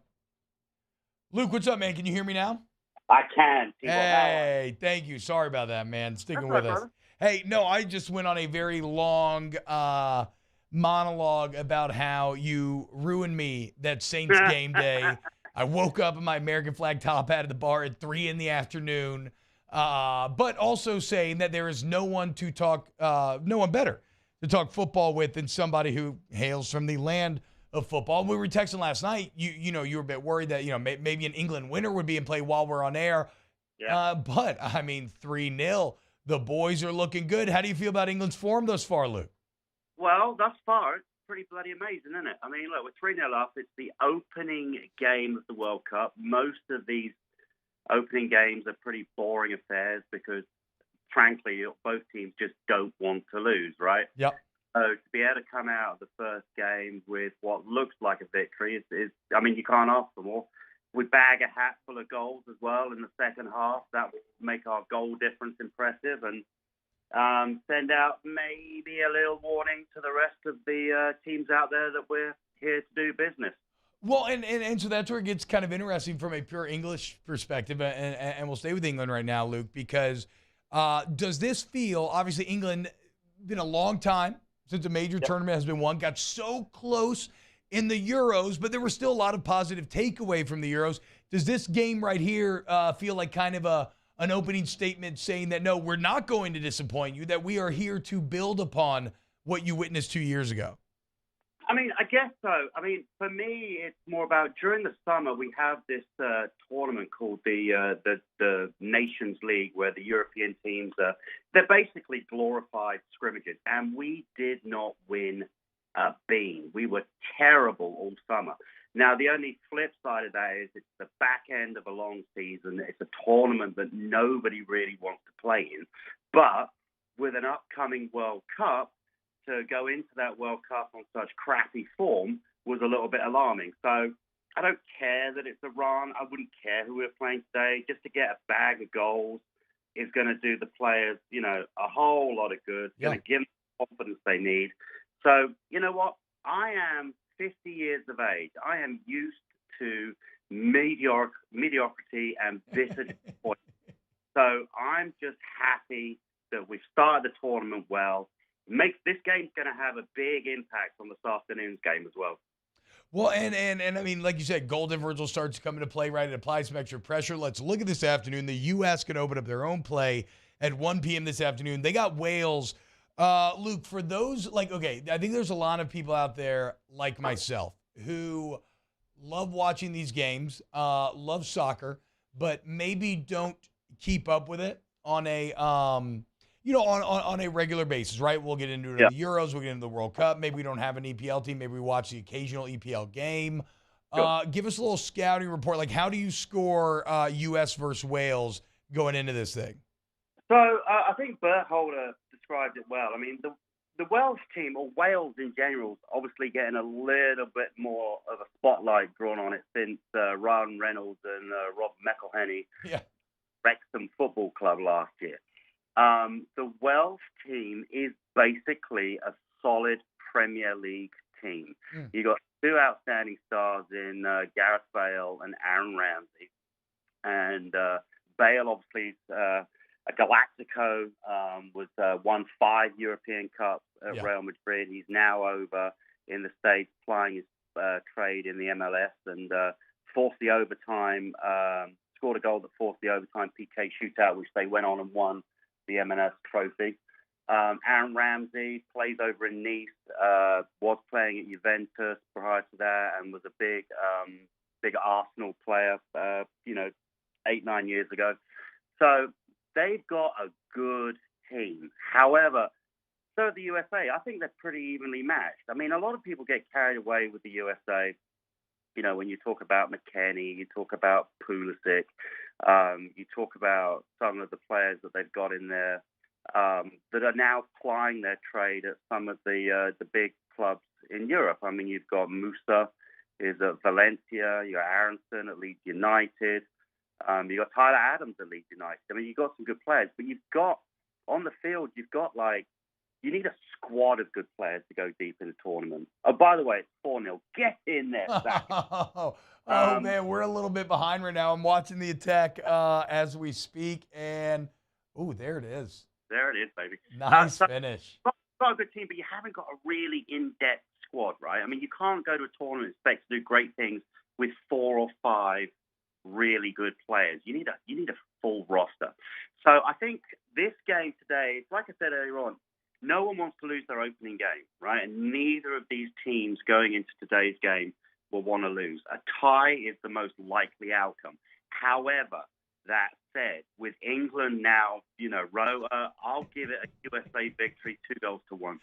Yes, of course. Wales a part of the UK, right, Luke? But some history there, some bad blood between the two. All right, man. Well, okay. So real quick here. So, I mean, that is kind of crazy. I guess I didn't even think about that because you're right. Both the Welsh and the U.S. should beat Iran. And at that point, it just comes how bad. A tie versus England would be great for both. So, yeah, I mean, this game already could be the one that decides whether or not the U.S. advances. When you look at the rest of the field, Luke, who are I guess we all know who the favorites are, right? I mean, obviously, it's like France, it's Brazil, it's Argentina, it's England. It's probably going to be Argentina, Brazil, France, Spain. You could probably throw England and Germany in there. But there's, give me a dark horse. So give me maybe a country that you think is poised to go on a run. Belgium. I mean, Belgium's probably have been the number 1 ranked team for the last couple of years, but they just don't show up in tournaments. If you look at the Belgium team, it is absolutely stacked with talent. But individuals don't win tournaments, right? You got to have a good team effort. You got to play as a team. And, this is going to be, a 7-game tournament if you get out of the group and you get all the way to the final. Yeah. So, you can, if you have one bad day, your tournament's over. I mean, there's no makeovers, there's no make-dos, there's no, getting that time back. So it's just having that mentality, that togetherness, that team spirit to get you through those 7 games. Now, interestingly enough, Argentina, look at that. We've just let one in. Iran. Well, now I'm in a bad mood. The clean sheet ruined, Luke. What happened, dude? Well, that's just us, give them a goal. So I reckon Argentina's probably the favorites. I mean, everybody wants Lionel Messi to get a World Cup. Yeah. Interestingly, if he makes it to the final, if Argentina makes it to the final, that will be Lionel Messi's 1,000th professional game. Damn. So maybe it's written in the stars that he's going to win a World Cup on his 1,000th game. And there's also one of my Argentinian friends, Hector. He's been sending me these pictures of all these omens. There's a great picture. Last time Argentina won it was 1986. They won it in Mexico. And there's a picture of Diego Maradona holding the World Cup aloft in his right hand, sat on the shoulders of his teammates, and his left hand, his thumb, is pointing directly at the Qatari flag. What? So there's no moment. Lionel Messi's 1,000th game and Maradona's thumb fingering the Qatari flag. I don't know what is. That is, Luke, I'm going to need you to text me that picture. Luke, thank you so much for joining us this morning, man. We'll be checking in with you throughout the World Cup. Congrats to the boys in white, looking great today, even with the goal conceded. A great way to start the World Cup campaign and getting pumped up for a little U.S. Friday's the big one. That's you and me. That's England, USA. What's that? England, USA on Friday. The banter starts. Oh, yeah. Oh, yeah. We're going to get it's going to be crazy, Luke. It's going to be a lot of fun. And, yes, we have to line something up to get together for that. I cannot wait. It's going to feel really good to beat y'all again. Yeah. Well, like you did when you won.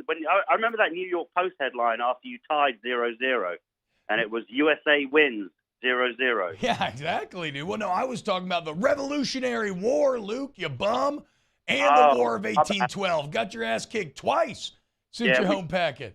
You're absolutely right. My bad. I feel terrible. I don't have any ancestors left from that era. You're not hurting my feelings. All right, Luke. Thank you so much, man. You have a great day. All right, babe. Take care. Luke Betts, native Englishman, and therefore football expert. His club looking good today. All right, when we get back, let's get into some college football. Keep it locked, OTB. Off the bench with Hester and T-Bob. Go to GEAUXroof.com, GEAUXroof.com, 927-8300, 927-8300 is the number. When you go to Go Roof, you'll get a beautiful new roof every shingle time. It is spelled GEAUX for a reason, right, y'all? And that is because they're from here, from the community. And so all they care about is taking care of the community's roofing needs.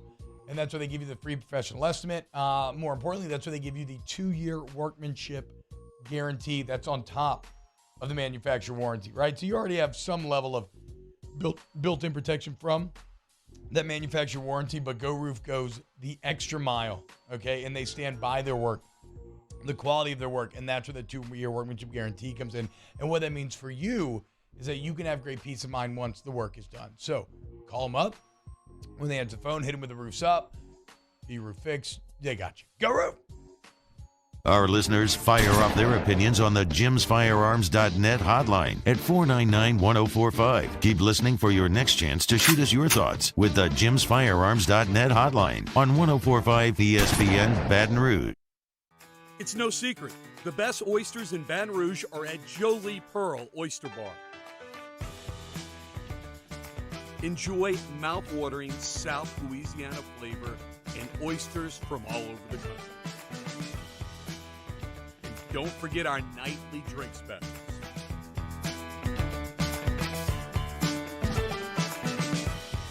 Jolie Pearl Oyster Bar, located in downtown Baton Rouge. Eli's always been into grilling. It took us a while to see it, but the signs were there. What are you doing, Eli? I knew grilling was my thing. I have been talking about it throughout my career. Happy with the results? I am. Got the new grill from barbecueguys.com. It performed great. My advice, as I always told my boys, do more of what you're born to do. Barbecue Guys, for those who were born to grill. You want cheese on your burger, Pops? I'll take a little cheese.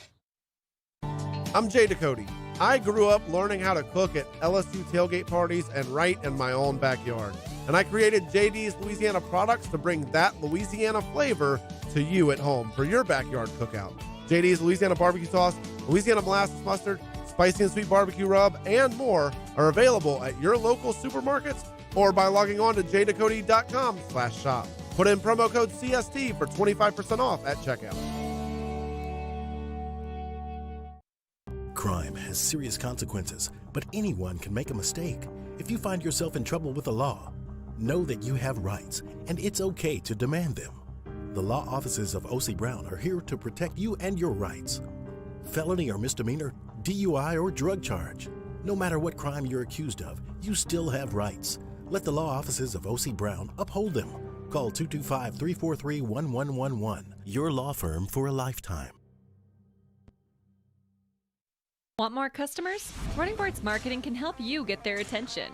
Imagine your brand's message on a giant LED billboard truck that can't be skipped and is nearly impossible to ignore. Running Boards Marketing is the leader in effective and affordable advertising on digital mobile billboards, which are 2 times more effective than traditional billboards. With a 97% recall rate, you'll leave a lasting impression with your customers. Visit us online at runningboardsmarketing.com so we can drive your message to where the people are. Don't have time for cold or flu? I don't have time for the cold or the flu. We're here to help with easy, convenient online check-in, virtual visits, or walk-in care. When you don't have time to be sick, feel better faster at Lake Urgent Care and Lake After Hours. Do you think you have COVID-19? I'm worried I may have COVID. We're open 7 days a week for both rapid COVID and antibody testing. Life is busy. You don't have time. Get your results fast. Join us for a Monday edition of Hunt and Hill. React to the Saints and Rams, LSU UAB, and the Tiger basketball squad down in the Caymans. Hunt and Hill, 1 to 3 weekdays, 104.5 ESPN, Baton Rouge.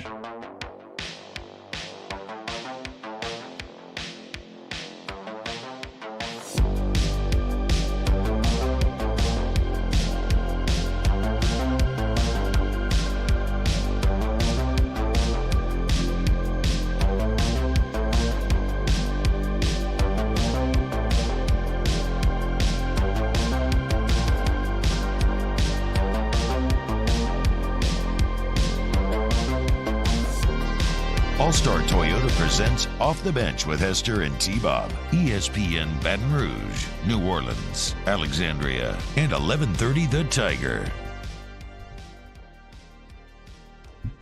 Jeff saying, I can't wait till the World Cup starts. I'm not missing a game. That's a good troll. Like, that's how you take a shot. Good job, Jeff. That made me laugh. That said, I'm very excited for this week. Very disappointed in myself that I did not wear my U.S. jersey today. It does kind of show, though. Actually, I don't know, boys. I kind of think, like, my lack of awareness about this current USMNT. Now, partially it's certainly due that I've played less FIFA the last 5 years of my life than any previous portion of my life. But I do think it's kind of a knock-on effect of not making that World Cup last time out. Like, I think that it really does show why that matters, because it feels like forever since I have sat down and really... And it's funny because every World Cup in my life previous to this, the day of, I have been like locked in. Like, I've known exactly what bar I'm going to. I've been, if it's like at 8 a.m, we've been getting hammered, going crazy, doing the American Outlaws, singing all the songs, wearing the jersey. And I can't believe that I left it at home today. Now I'm very excited for today. Can't wait for Friday. Again, if you want to watch the games, you go to City Slice. We're going to be out watching USA England at City Slice on Friday. That's going to be a really good time. But, yeah, it's just kind of wild how little I know or how little connection I kind of feel with this USMNT team right now. But that's how you change that, right? You make a run. You make one of those unexpected runs, and maybe this is the team that can potentially do that. Be able to teabag and save the jersey for Friday. Yeah, I probably will. Are you guys going to be in studio Friday morning? No, we will be at City Slice doing Off the Bench on Friday morning. So that's going to be a lot of fun. RJ Arsenault, Ogeron calls that color you're wearing sissy blue. LOL. Yeah, this is it's kind of a UCLA blue. Which, how about USC on Saturday, taking one step closer to potentially becoming that playoff team? I don't know that. I don't want to screw up the context. So I feel like some people have been saying that this is not the case. But it is very clear, like USC controls their own destiny, right? I believe even a 2-loss LSU SEC champion would not get in over USC. Like if they went out, they still got to beat Notre Dame, who's playing very well right now, and then they got to beat Oregon, it would look like, after Oregon beats Utah on Saturday. If they went out, I don't think you're keeping USC out of this playoff. And they passed their first major test of that Final 3 against UCLA Saturday night. It's one of the, like, so Tennessee loses, which opens the door. Who is the biggest winner of Tennessee losing? I mean, we'll know more after college football ranks. I'm thinking it's Clemson, right? Because now Tennessee is out, and so you'll have winner of Ohio State, Michigan in. You'll have, if USC wins out, again, I think they would automatically get in. Obviously, if Georgia wins, they would be in. And then at that point, is it Clemson? Is it a 12? Even though UNC loses this weekend to Georgia Tech, and so a potential ACC championship would look even worse. Like, am I missing a team here, Mario, that you could think of off the top of your head? No, I think they stand to benefit the most, along with LSU, obviously, in that scenario. Now, that head-to-head is not nearly as important. Now, where it gets weird is if, let's say that LSU does somehow win the SEC championship, and then so you have the Ohio State-Michigan winner in, and you would still have Georgia in. Like, even if they lose the SEC, Georgia is still getting in. And then if you had one-loss USC, there'd be a 2-loss LSU SEC champion and a 1-loss Clemson. Yeah, probably LSU and USC get in if that's the case. So Tennessee losing. Oh, wait, no, TCU. What am I doing, dude? That's the element we were missing all this. Oh, this is why playoff conversations that game was nuts. So TCU hard. At the end. Playoff hypotheticals, you can lose the thread so quickly. Okay. So you got to be careful trying to freestyle those things. Yeah, we should play the Hypnotoads video again. Look, but K-State TCU is going to be a battle. We'll see what happens. Let's close out the hour next, and maybe I can get my thoughts a bit more in order going into this final segment. Off the Bench with Hester and T-Bob. Go to ITI Technical College, iticollege.edu, iticollege.edu. Look, man, it's what ITI is a local family-owned trade school. They're right there off of Airline Highway. If you're watching the video online, you see that beautiful campus that ITI has. It is, it's fantastic, man. And the point is, if you want a career, not a job, if you want a career, invest in yourself. And in just 2 years, you get that AOS degree, and they're going to prepare you for jobs that are relevant to Louisiana industry, and then they can assist you in getting those jobs when you're done. And we always talk about the Georgetown study that was done a couple of years ago that looks at, okay, what's the return on investment? Like what you pay for school versus what you can expect to make. ITI scored the highest in the state of Louisiana for any college and top 15 in the country. So again, you want a career, you want ITI, get off your butt, iticollege.edu. In times of need, get a full list of phone numbers, websites, and other important emergency information on the Demco Stormwatch page at 1045ESPN.com. ServiceMaster Elite create clean, disinfected work environments. As a local business, we take pride in serving the New Orleans and Baton Rouge areas. Our cleaning protocols follow CDC and OSHA standards for healthcare settings, offices, senior living, restaurants, and industrial plants. Contact ServiceMaster Elite to get your operation ready for reopening with germ disinfection cleaning. ServiceMaster Elite, the trusted choice in professional cleaning since 1996. Louisiana. It's a place defined by culture, by pride, by passion, by people who do more than love this place. They celebrate it, elevate it, champion it. They are the individuals who embody what makes Louisiana great. The companies that make Louisiana a better place to work and live. The nonprofits leading transformational change in our communities. Champions of Louisiana are all around us, and LWCC is proud to celebrate them because we've always been Louisiana loyal, supporting the workers, the innovators, the change agents of this great place we call home. Who are the champions around you? Together, we can share their stories. Together, we can help our home state thrive. Together, we are Louisiana Loyal. Always.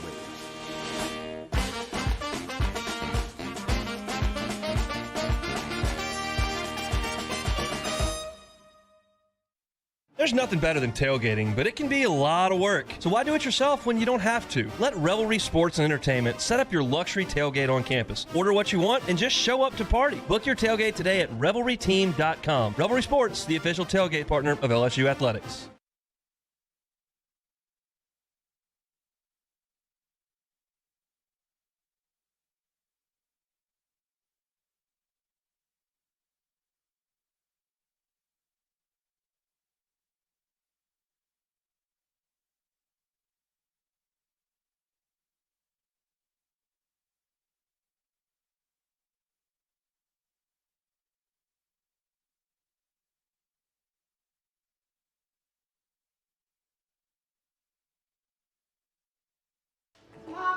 Don't have time for cold or flu? I don't have time for the cold or the flu. We're here to help with easy, convenient online check-in, virtual visits, or walk-in care. When you don't have time to be sick, feel better faster at Lake Urgent Care and Lake After Hours.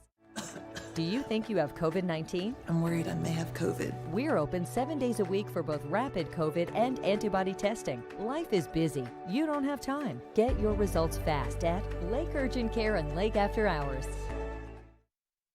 Matt Moscona inviting you to join us for Monday's AFR, presented by Relief Windows. We'll recap LSU UAB, Saints Rams. Cole Kubelik will join us. We'll see you for Monday's AFR from 3 to 6. 104.5 ESPN Baton Rouge.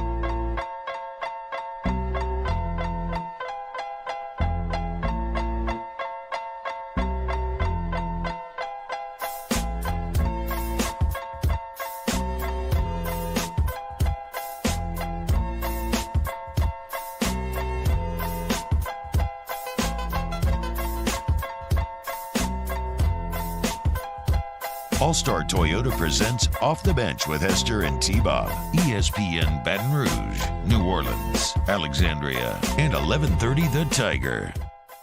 Yo, what's happening, y'all? Oh, my God. Wow, that was insane. Welcome back to Off the Bench. Okay, so I figured out. I got my thoughts straight. I got them in order. By the way, really fun hour coming up next hour. We're going to talk to Andy Staples about the college football weekend that was. Probably get a little Star Wars talking there as well. And then we got our guy Hold the Mayo coming on, but we're changing spread lines a little bit. Okay? Instead, we're going to do an on the beans, off the beans list. Okay? So Hold the Mayo is going to come and he's going to break it down. Who's on the beans right now? Who's off the beans? Your information, it's all waiting for you there next hour at 9:20. Okay, so here is the deal. And I should never try to freestyle this. When you look at how the playoffs sit right now, boys, this is very clear. Ohio State, Michigan winner is in. I'm willing to say the loser of that game is out. Let's just operate under that assumption. Ohio State, Michigan winner is in. UGA is in automatically. Okay? That is 2 slots right there that are taken up. Let's go to the next grouping of teams. These are the potential guys that get in the last 2 spots. TCU, 1-loss Pac-12 champion, 1-loss Clemson ACC champion. Okay? You get to the next, then I think you arrive at a 2-loss LSU that would be SEC champ. And so when you start to view it through that lens, look, I think LSU as a 2-loss champ would get in over 1-loss Clemson. I do not think they would get in over 1-loss USC. So if you are an LSU fan, the bottom line is that you should be cheering for TCU and or USC to lose. Like, that is the pathway that is going to set you up with a chance to get in the playoff, which is wild because TCU came about as close to losing as you possibly could. And it sucks because I don't know that I want to cheer for TCU to lose. Like, I've really enjoyed them this year, and the rise of Max Duggan and Sonny Dykes is kind of long-time head coach finally getting to somewhere after he takes over for a legend, kind of putting it all together. Like, they are a very likable team. But if you really want to open the door for LSU to get in, that is the path. You need USC or TCU to lose. And look, There's really good chances that both could happen. Notre Dame's playing great football right now. Marcus Freeman, whatever had happened, they clicked. Started running the ball more, started playing more smash mouth, being like, wait, we don't have a quarterback. We don't have to try to play a modern style of offense. We still got a lot of talent. Let's just lean on that talent. You got Oregon, who outside of just that, not even a bad game against Washington. I mean, obviously Georgia did what they did to Oregon, but the Washington game, Oregon just slipped up. But then they bounced back on the weekend, beating Utah, and they could get USC. And then obviously Kansas State is playing excellent football in the Big 12 right now. They could get TCU. So that is the bottom line as I see it. Maybe everybody doesn't agree, but you need to cheer for TCU or USC to lose. All right, coming up next hour here on Off the Bench, we're going to start again with Andy Staples, the Ash Show. That's the Andy Staples Show on The Athletic. And we got spread lines. Just hold the Mayo coming up 9:15, even though it's more on the beans off the bench. OTB. Off the Bench with Hester and T-Buck. I'm Jay Ducote. I grew up learning how to cook at LSU tailgate parties and right in my own backyard. And I created JD's Louisiana products to bring that Louisiana flavor to you at home for your backyard cookout.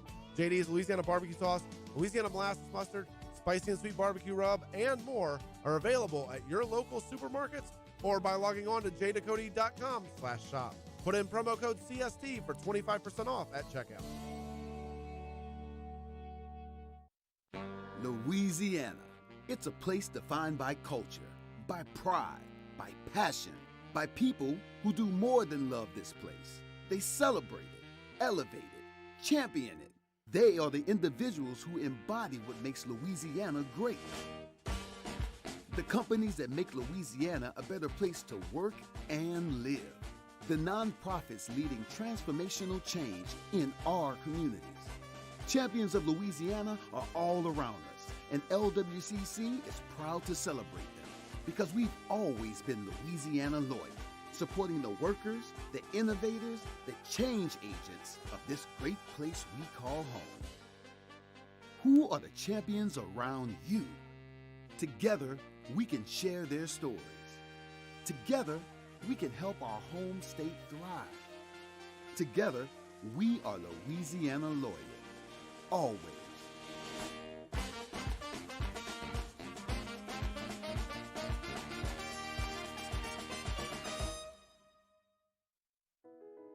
I've been doing business with Luba for 25 years. They're dependable, trustworthy. It's just the attention to detail with our clients. Our folks have years and years of experience. They're highly trained professionals, but many companies have that asset. What I'd like to think makes Luba a bit different is that we use those talents in a way that truly is dedicated to serving the needs of the folks who depend on us. ServiceMaster Elite create clean, disinfected work environments. As a local business, we take pride in serving the New Orleans and Baton Rouge areas. Our cleaning protocols follow CDC and OSHA standards for healthcare settings, offices, senior living, restaurants, and industrial plants. Contact ServiceMaster Elite to get your operation ready for reopening with germ disinfection cleaning. ServiceMaster Elite, the trusted choice in professional cleaning since 1996. It's no secret. The best oysters in Baton Rouge are at Jolie Pearl Oyster Bar. Enjoy mouth-watering South Louisiana flavor and oysters from all over the country.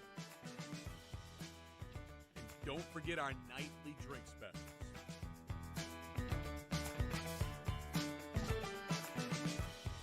Jolie Pearl Oyster Bar, located in downtown Baton Rouge. Eli's always been into grilling. It took us a while to see it, but the signs were there. What are you doing, Eli? I knew grilling was my thing. I have been talking about it throughout my career. Happy with the results? I am. Got the new grill from barbecueguys.com. It performed great. My advice, as I always told my boys, do more of what you're born to do. Barbecue Guys, for those who were born to grill. You want cheese on your burger, Pops? I'll take a little cheese. Crime has serious consequences, but anyone can make a mistake. If you find yourself in trouble with the law, know that you have rights, and it's okay to demand them. The law offices of O.C. Brown are here to protect you and your rights. Felony or misdemeanor, DUI or drug charge. No matter what crime you're accused of, you still have rights. Let the law offices of O.C. Brown uphold them. Call 225-343-1111. Your law firm for a lifetime.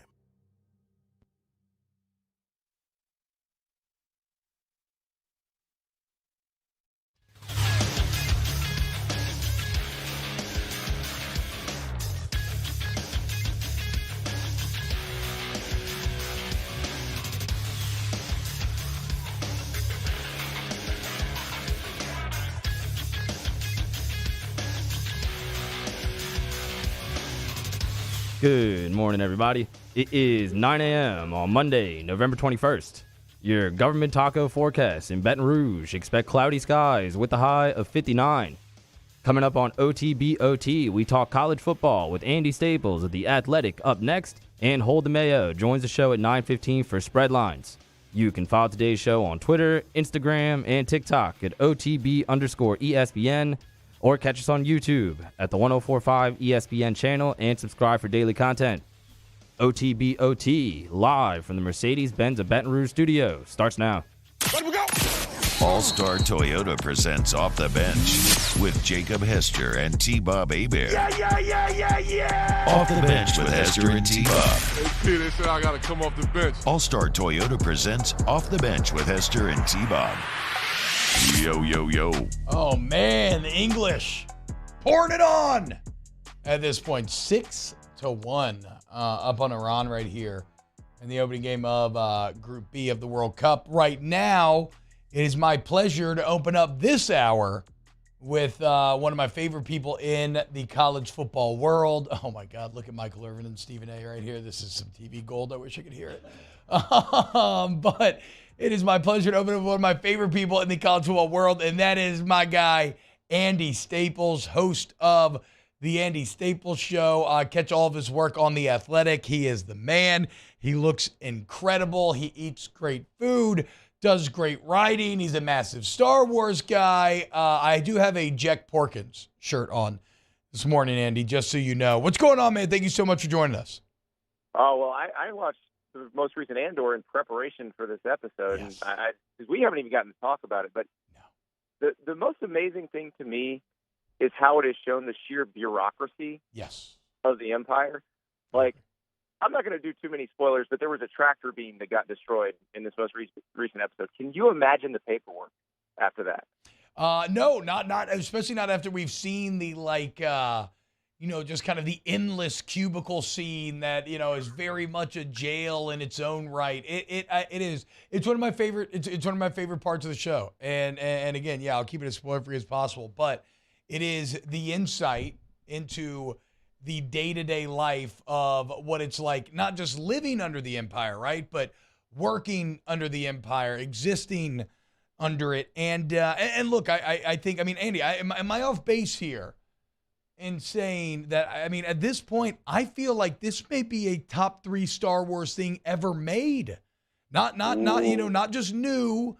It's definitely my top 5. I don't know if I can give it top 3 status yet. I've been thinking a ton about it, but this is some of, because really it's just an objectively good television show.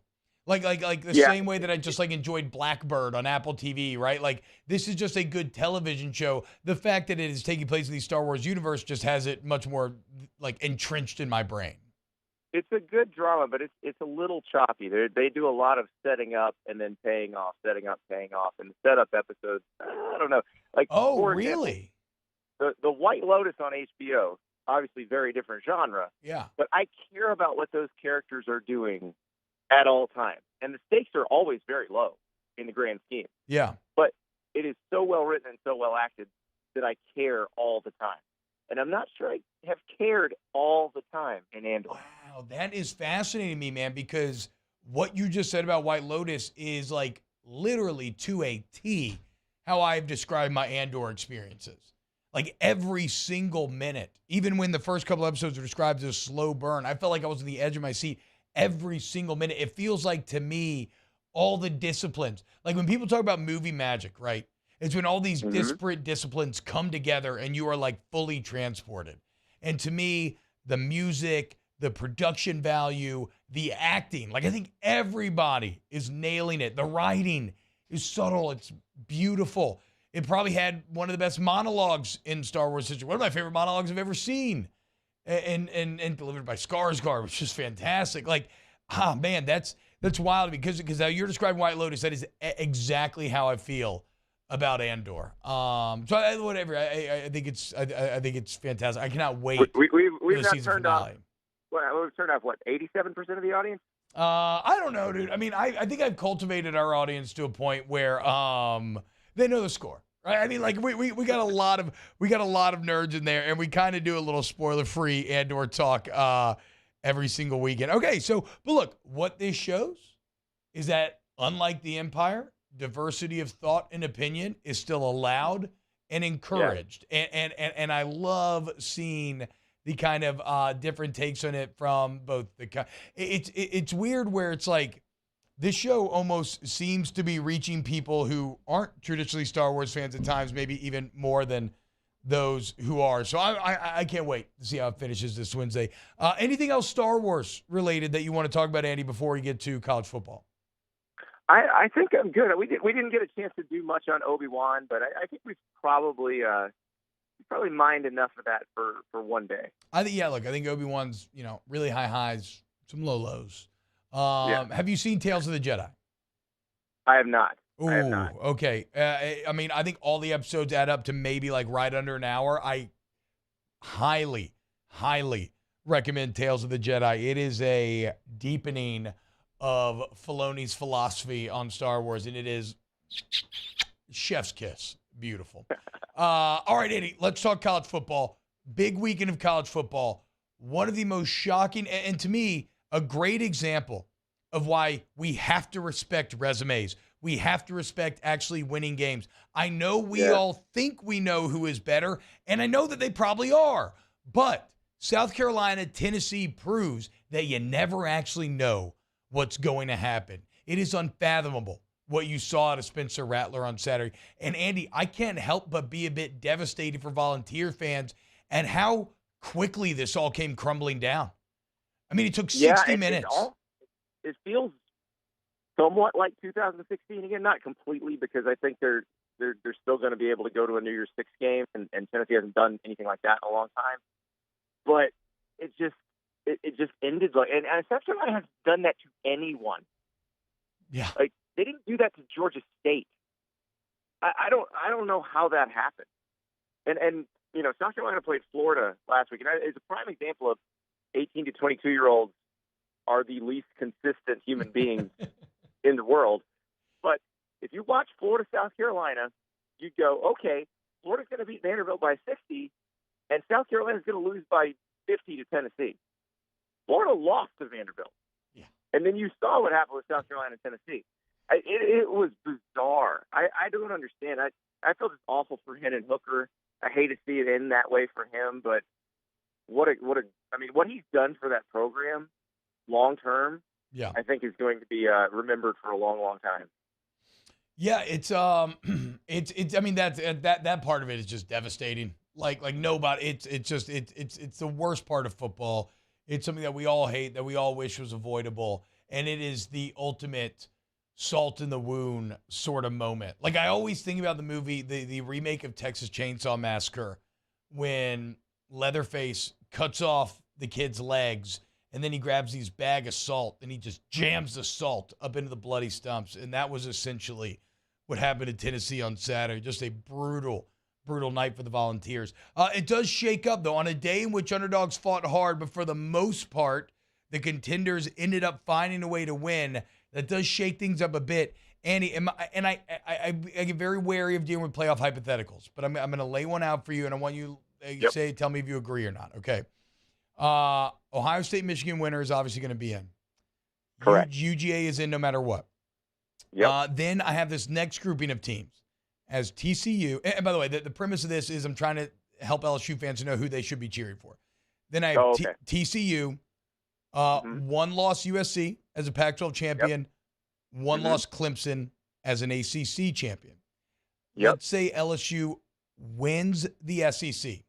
I think they get in over Clemson, but I think TCU and USC would be ahead of them. So am I wrong in telling the fans that if they want to open the door for LSU, the main two teams that they need to lose are USC and TCU. The only team LSU fans need to lose is Georgia to LSU. Yes. Well, obviously, yes. I mean, and wait, no matter what. Even with a one-loss Pac-12. Oh, wow. Okay, dude.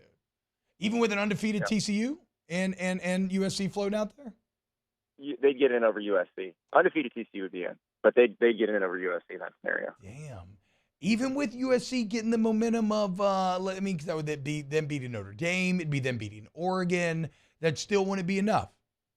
LSU would have beaten Alabama and Georgia, and the committee's going to love that. Yeah. The win against Georgia would be the best win of the season. Damn, dude. Okay, well, there you go, LSU fans. Andy giving you a little hope. How do you see this playing all out as we go into these final weeks? Like, are you one of the people that is constantly fading TCU? Are you fading USC's ability to finish off this run? I am Mr. TCU. I keep saying, look, they keep finding ways to win and winning in different ways. They've won in like every way possible. And I love that. I love teams that can do that because, you just saw in Tennessee a team that only knows how to win one way. And when you can't do that, you got a problem. TCU has found ways to win in every single manner imaginable. And I think getting through this Big 12, like if they can beat Iowa State and beat K-State, getting through this Big 12 undefeated would be unbelievable because realistically, every team in the league can beat you on a given day. And there's no other league like that. Yep. The other leagues have chum where you can sleepwalk through a game and win it. TCU's not been afforded that luxury, not even once. And I think that's the difference between them and almost everybody else. But USC, it's more with USC. I feel like their defense is going to let them down at some point in the next 2 weeks. No doubt. Because it's let them down before. But Caleb Williams keeps saving them. And I will tell you, if USC finishes 12-1, Caleb Williams wins the Heisman Trophy. Yes. That's the only way they can be 12-1 is he's amazing these next 2 weeks. Andy, well, what about the end of the game with TCU? Like, obviously, you played football. I played football. I remember practicing Mayday drills. I do remember that normally it was though like you're out of field goal range and then you get in and you have no timeouts, right? And it's just like, oh, you got to run the team on the field. I don't know. And now it's obviously, look, Sonny Dykes was very confident. He wanted to line that thing up and had his squad ready to go, even though I heard the kicker maybe didn't have his helmet on, which has been interesting. But I was told by people who were at the game that it felt less organized than it looked on TV. Yeah, that's like, okay, so that is kind of the question here. Like are we getting the wool pulled over our eyes a little bit? Like was that masterful kind of late game execution, or was there maybe a bit of luck involved in that? Because I've never seen a run play like that. Like I've never seen a run play into Mayday just to affect where the ball is on the hashes. I haven't either, and that was my biggest thing after it happened. I was like, was that to put it on the hash? Because that seems really risky. You could have spiked that and got your field goal team on the field. I mean, hey, look, you know what, though? Griffin Kellett already missed an extra point, Andy. You can't overthink a kick if you don't have time to think, right? Okay, so I was on the radio with Tom Luganville yesterday, and he said the same thing. And I'm like, I believe you, but I don't think that's what they were thinking at that time. Yeah, so either way, though, Sonny Dykes, and I love this, Sonny, but Sonny Dykes, Mad Max Duggan and company finding a way. Andy, coming up this weekend, it's Michigan-Ohio State time, right? The entire season has been building towards this. This is a rivalry where they've met ranked more times than any other rivalry. They've met in the top 10 more times than any other rivalry. They've met in the top 5 more times than any other rivalry. You have a great article that I haven't gotten to read yet up on The Athletic right now. This edition of Michigan-Ohio State could signal the dawn of a new era or a return to the status quo. What do you mean? Well, it's really absurd how thoroughly Ohio State has dominated the Big Ten in the past 10 years. Yeah. The record's incredible, especially 2017 on. Ryan Day has still only lost one regular season Big Ten game, and that was Michigan last year. And so, basically, if Ohio State stomps Michigan, then it's probably back to everything we've been used to, and we can stop thinking about this as a real rivalry and all that. But if this is a close game, and I don't think Michigan necessarily has to win, or has to dominate. I think if it's a close game either way, I think that gives hope to the rest of the Big Ten that maybe this monster that's been dominating them for the past 10 years, there's some weakness there. And that if you are Penn State, where you've recruited pretty well and you have a 5-star quarterback who's your backup right now and possibly, ascending to the starter's job next year, you may be in line to compete with them, really compete with them. If you're USC and you're coming into the league, you're going to have great offenses. If Lincoln Riley ever figures out how to staff or scheme a defense, you're going to be okay. You're going to be able to compete with them. I think that's the thing, because it felt like Ohio State has just completely big-footed the rest of the league. Now, it's a weird game because both teams are so banged up. Blake Corum's banged up for Michigan. They are getting a bunch of other people back. But Ohio State, you saw Trey Henderson ended that game in a boot against Maryland. Yep. And C.J. Stroud was limping. I mean, it's going to be a battle of attrition, which I think kind of favors Michigan. But the craziest part about that is if Michigan wins close, there's a real good chance both teams end up in the playoff. You think so, even with a relatively unimpressive strength of schedule? Well, the Michigan winning part is the key, because if Ohio State beats Michigan, Michigan's strength of schedule gives them no chance to get in at 11-1. Ohio State did but Ohio State has a magic non-conference win that if they happen to get paired, if it sets up where they're getting compared to a 12-1 ACC champ Clemson, guess who's in? Yeah, no, I mean, that makes a lot of sense. And especially if Notre Dame beats USC, the win gains value. I could see it. Okay, so what is, and this is the last one, Andy, and then we'll let you go. Thank you for hanging out so long with us. Ryan Day, when you look right now, it's like you said, the Ohio State dominance has been kind of the same. Ryan Day's 45-4 as a head coach. He, I mean, ever since he showed up at Ohio State, they start throwing for 50 touchdowns a year. What is holding them back from lifting another national championship trophy? I think this particular team, because it's different every team. Like last year, they were soft on defense. This particular team doesn't seem to be able to run the ball when it needs to. Like if you can get after C.J. Stroud and affect him a little bit in the pass game, they can't just hand off and gain yards. Like even that Northwestern game where the wind was blowing like 40 miles an hour, like they couldn't just physically dominate Northwestern up front. They have 5 NFL offensive linemen. What happens if you get in that situation against Michigan? Yeah. You're not moving the ball at all. So that's the part I worry about with them. That this team is also imperfect, although they are so good in certain spots. Like Marvin Harrison Jr. is the best receiver in the country. Yeah. Emeka Egbuka, the freshman receiver, is unbelievable. Like if they really get rolling, if they are clicking on all cylinders, they can beat anybody. And I think that's what you worry about. Like if you're Kirby Smart, you don't want to see them at number 4. Because if they play the right game, they can beat you. Yeah. I can't wait to see it all, man. Andy Staples of the Andy Staples Show. Check out his work on The Athletic. He is one of the best minds in all of college football. Andy, thank you so much, man. All right. Thanks, Dave. All right. Take it easy, Andy. Okay, now it's time to get one of the best minds in all of Louisiana. I see him right there. That's Devin Snow, our guy, Hold the Mayo. Brand new on the beans, off the beans list coming up next here on OTB. OTB, OT. Go to allstartoyotabatonrouge.com, All-Star Toyota of BatonRouge.com. Your one-stop car shop, man. Doesn't matter what you and your family need. And I mean both like in terms of what type of vehicle, right? You need a minivan, you want a big truck like a Tundra, a small truck like Sequoia, you need like an SUV.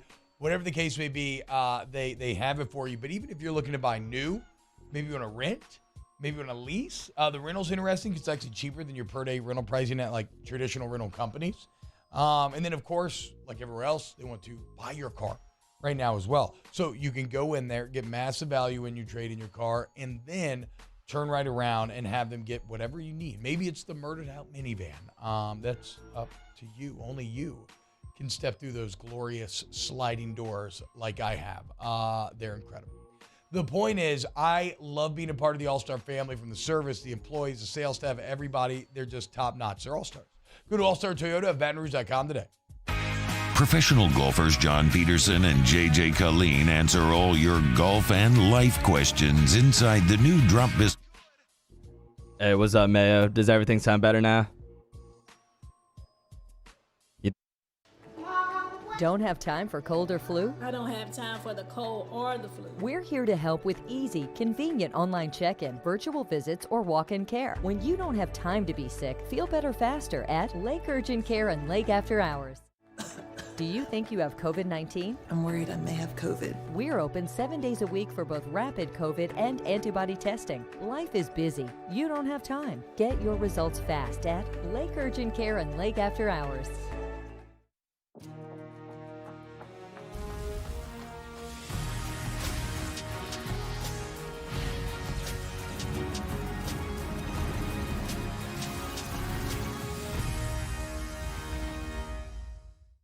Want more customers? Running Boards Marketing can help you get their attention.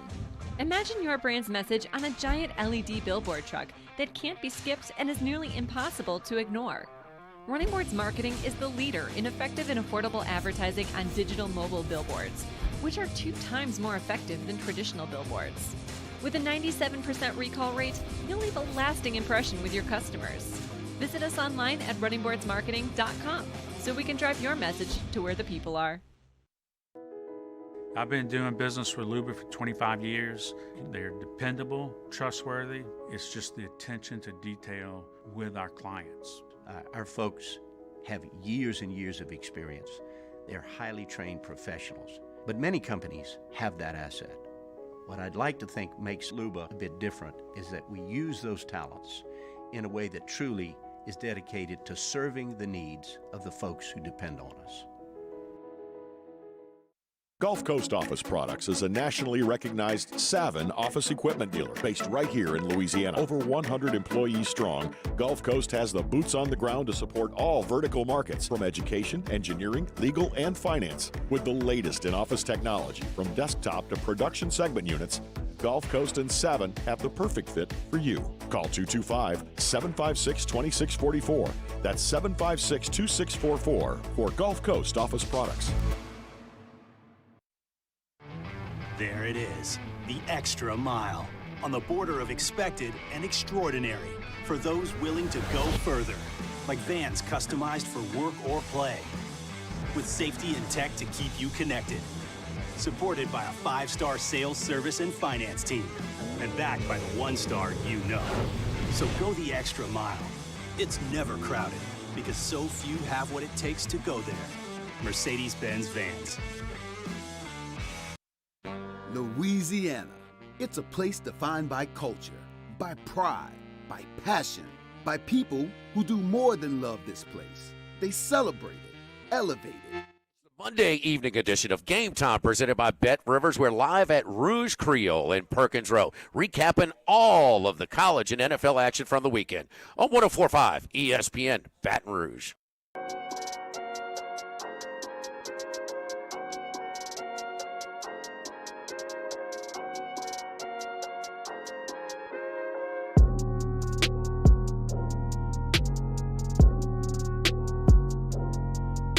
OTB OT with Hester and T-Bob on 104.5 ESPN Baton Rouge and 94.7 ESPN Alexandria. Spread lines with Devin Snow, a.k.a. Hold the Mayo, presented by DraftKings.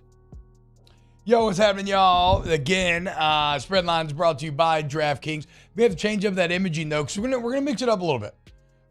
Spread Lines will still exist for you with our guy, Devin Snow. Every single week. He'll be putting spread lines out there publicly. But I think we might make this into more of an on the beans, off the beans sort of list, right? Who's living right? Who's kicking ass? Who are we happy with? And who deserves to be run out of town? Dev, what's up, bro? How you feeling today, man? I'm feeling great. We're really just looking at who weekly is given signs of consumption. The facts are the facts, guys. Eating red beans on Mondays can correlate to a peak in talent.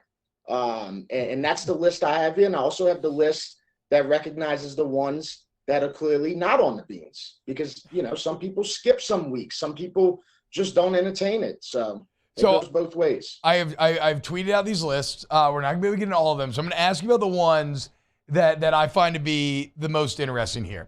We're going to start positive, okay? We're starting with on the beans. And if there is one guy who, I get it, I understand why. I mean, he balled out yesterday, but I do want to know how you kind of feel on him overall. How we feel about Andy Dalton? You have put him on the beans. He earned it yesterday with his performance, you're saying? He was literally on last week's Off the Beans. Oh, wow. So it's like, oh, wow. it's crazy, man. Just 1 week of eating red beans. And look at Andy Dalton, 21 for 25. I'll be honest with you, man. I was calling for Jameis. Why not? You know what I'm saying? Yep, we all find find out what you got for the future. Is it? But Andy Dalton, 21 for 25, 3 touchdowns. I see some signs of consumption right there, T-Bob. So we got Andy Dalton on there, Chris Olave, Juwan Johnson, Caden Ellis, a lot of Saints living right this week. Yeah, I mean, it's always nice to get a Saints W. And those are literally the guys that really stood out. You know, Juwan Johnson, it's really time to start talking about Juwan Johnson on them beans because this dude consistently just gets in the end zone.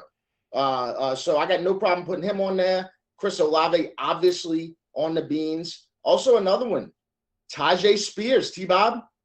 Tajay Spears for Tulane. What a dog. Okay. What a dog. We talked to Jeff Duncan about it earlier, but Juwan Johnson very quietly kind of has now had 5 touchdowns, 5 games in a row. Like, he's making himself into a legitimate red zone threat. And I mean, I don't know, Dev, how are you approaching the Saints right now? Like, where's your headspace at entering game day? What's the lens that you're kind of watching these games through? I mean, you're just taking it week by week. I mean, they played it perfect yesterday. Like, you were a 3-7 football team. Start like really getting weird with it, you know? Yeah. The 2 quarterback system. Yeah, all that, like whatever, bro. You were a 3-7 football team. Now you're a 4-7 football team, and guess what? You get to play the San Francisco 49ers. If you can win against the San Francisco 49ers, then I think everybody will be in completely different spirits. That's what I'll say about it. It would be, I don't think yes, because that feels like a very steep hill to climb right now. The Niners are always tough for the Saints, no matter what's going on that year. Much less going to San Francisco. Angel Reese on the beans. Yeah. Well, I mean, look, let's be honest here. I caught a lot of rebuttal last week for not. And look, I'm sorry because I mean I hadn't watched any of the first 4 games. When I really looked into it this week, I mean this girl's numbers are impeccable. Like 23 and 19 last game. Dude. Those numbers are incredible. Angel Reese is definitely on the beans. Speaking of Dev, so you are kind of our New Orleans sports correspondent. The Pelicans have been fantastic. I know they get blown out by the Celtics on Friday, but whatever. The Celtics are probably the best team in the NBA right now. Yeah, there's no shame. I was at that game. I don't mean to cut you off. I was at that game, and the Celtics are exactly what you see on TV. Yeah. These dudes do not miss jump shots. Like, doesn't matter who, man. They just make everything. It was still fun to be there, though. But, I mean, Celtics are the best team in the NBA, in my opinion. Jaylen Brown's biggest problem right now is just defending Kyrie Irving and getting crap for it. But you still have Brandon Ingram and Scary Larry on the beans here, Dev. Yeah, Brandon Ingram, nice to see him, get 25 points. Brandon Ingram, I mean, he should have been on the first on the beans list. I just wasn't quite ready because he was kind of missing a couple games here and there. But it's just nice to see him really kind of taking over. Larry Nance Jr. is definitely on the beans. This dude, I mean, Jonas minutes are down because Larry Bean minutes are up. Yeah. Man, and it's just facts, bro. This dude has played incredible all year long. Are you going to the game tonight? No, I'm not. Wish I was, but I mean, I dropped $150+ plus ticket fees on the game to see the Celtics just absolutely bend us over on Friday night. No, dude. Yeah. Okay, last one here. How did Drew Brees and his kids end up on here? Oh, bro, I went to the game yesterday, and shout out River Parish. I was sitting front row, and Brees comes walking out with a pep in his step. It's almost like he was about to pad up, bro. It was crazy, bro. He comes walking out the tunnel, and then comes his kids. And his kids, bro, like, they don't care what's going on, who's around them, celebrities. Like, they don't care, dude, bro. It's straight to playing ball on the field, bro. Yeah. 45 minutes straight of the Breeze kids running routes, one kid guarding the other Breeze kid, one throwing the ball, 45 minutes straight. Didn't stop. Cannot wait for our future quarterback in 2037, one of those Breeze kids, because you know it's coming. I do love their LSU love, too. They're always rocking the purple and gold, dude, which makes me happy. All right, now it's time for the part people more interested in who's off the beans, who is not living right. We won't get into Cox. Cox eternally lives off the beans. What about Marcus Davenport, dude? Yeah, I mean, and especially off the beans because he didn't play. You hate to see an injury. Look, man, I know injuries are touchy. You don't like to wish injuries on or be happy or frown upon injuries, et cetera, et cetera. But you hate to see Marcus Davenport on the injury report. You just hate to see it. He didn't play. And look who stepped up. Carl Granderson. Yeah. That's the problem right there. Marcus Davenport's been here since 2018, but he misses a game. And of course, bro, Carl Granderson steps in. Nobody expected Carl Granderson. Steps in, 1.5 sacks. Carl Granderson should be on the beans. What did this hurt you at all? You put Zion on this list. 2 games, not playing, bro. Come on, man. Like, dude, we don't. I know it hurts. Hurts me. How did Junior Gillette end up? Why is Junior Gillette even in your headspace? Did I miss something here? Is Junior Gillette back in the news? Yeah, because anytime you just randomly tweet about him, which I'm not like tweeting about him like I'm obsessed with the dude. I just tweeted that I was tweeting about great DNs in Saints history. Cam Jordan, Will Smith, Joe Johnson, Darren Howard, Charles Grant. And I said that Junior Gillette was below all them. And of course, Junior Gillette goes into the Twitter search bar every night, every day, and he searches his name. Yeah, bro, realest story ever here. Junior Gillette searches his name on the Twitter search bar and sees who's talking about him. And then he also has 3 burners that he attacks the tweet with. So it's Junior Gillette and the 3 burners. And he just, starts showing you these stats that it's like conspiracy stats. It's weird, dude. What's he doing now? Is he like playing in like some like XFL or something? Do you know what Junior Gillette's doing now? He claims that he just won listen to this. Junior Gillette claims that he just won a $300 million lawsuit against the NFL. So according to Junior Gillette and his burners on Twitter, he is now $300 million richer a man. And we all believe that, right? Wait. Of course we do. So he is out here publicly claiming to have won a $300 million lawsuit, and there hasn't been a single news story about it. Not one. Oh, my God, dude. Okay, it sounds like, it sounds like Gillette's going through some things, man. It sounds like he's probably in a low spot here. What happened to Hubies, dude? I thought you were good. You ordered the pies. You were good to go. Yet here they find themselves on the bad list. And the pies on here. So it's been like, what 10 days? No pies, bro. How many Metairie moms do I got to see post on Instagram that they got their pies and I don't, bro? Damn, dude. Just give Dev some of your mom's pies, people. He's desperate out here, dude. Do you have a tracking number? Do you have any expectation for when it's coming in? No tracking number. But, I'm not mad at Hubix for that because they're such a traditional company. Like, I'm not going to, email and be like, yo, what's the tracking number for the pies? That would be a little caring of you. Why is most of Metairie on the off the beans list? I just like messing with Metairie, bro. I don't know. I think it's just a weird place, man. It's crazy how close it is to New Orleans. Terrible drivers, worst drivers in the world in Metairie. Yeah, and it's just it's a different place, man. But really, because I just like messing with Metairie. They get really pissed about that. Dude. Yeah, dude. I used to love Metairie, man. I was living over there in Bucktown, right there. Plus One Gaming. Bobby Hebert's Cajun Cannon in Metairie, right? So you better watch out, dude. Mario Danny used to work in the Cannon. Bro, dude, and if anybody advocates for that restaurant, bro, I do, bro, because I've never had a bad experience at Bobby Hebert's Cajun Cannon restaurant, bro. Really good barbecue shrimp po' boys. I like it, bro. Oh, man. Actually, yeah, one of my favorite board game shops ever is right down the street there, Plus One as well. Yeah, man, they got some TJ Maxx. Yeah, TJ Maxx is there. Yeah, you got them all, dude. Kano sushi, delicious. All right, Dev. Did I leave it about us? Anything else here before I let you go? Obviously, Billy Napier is not on those red beans.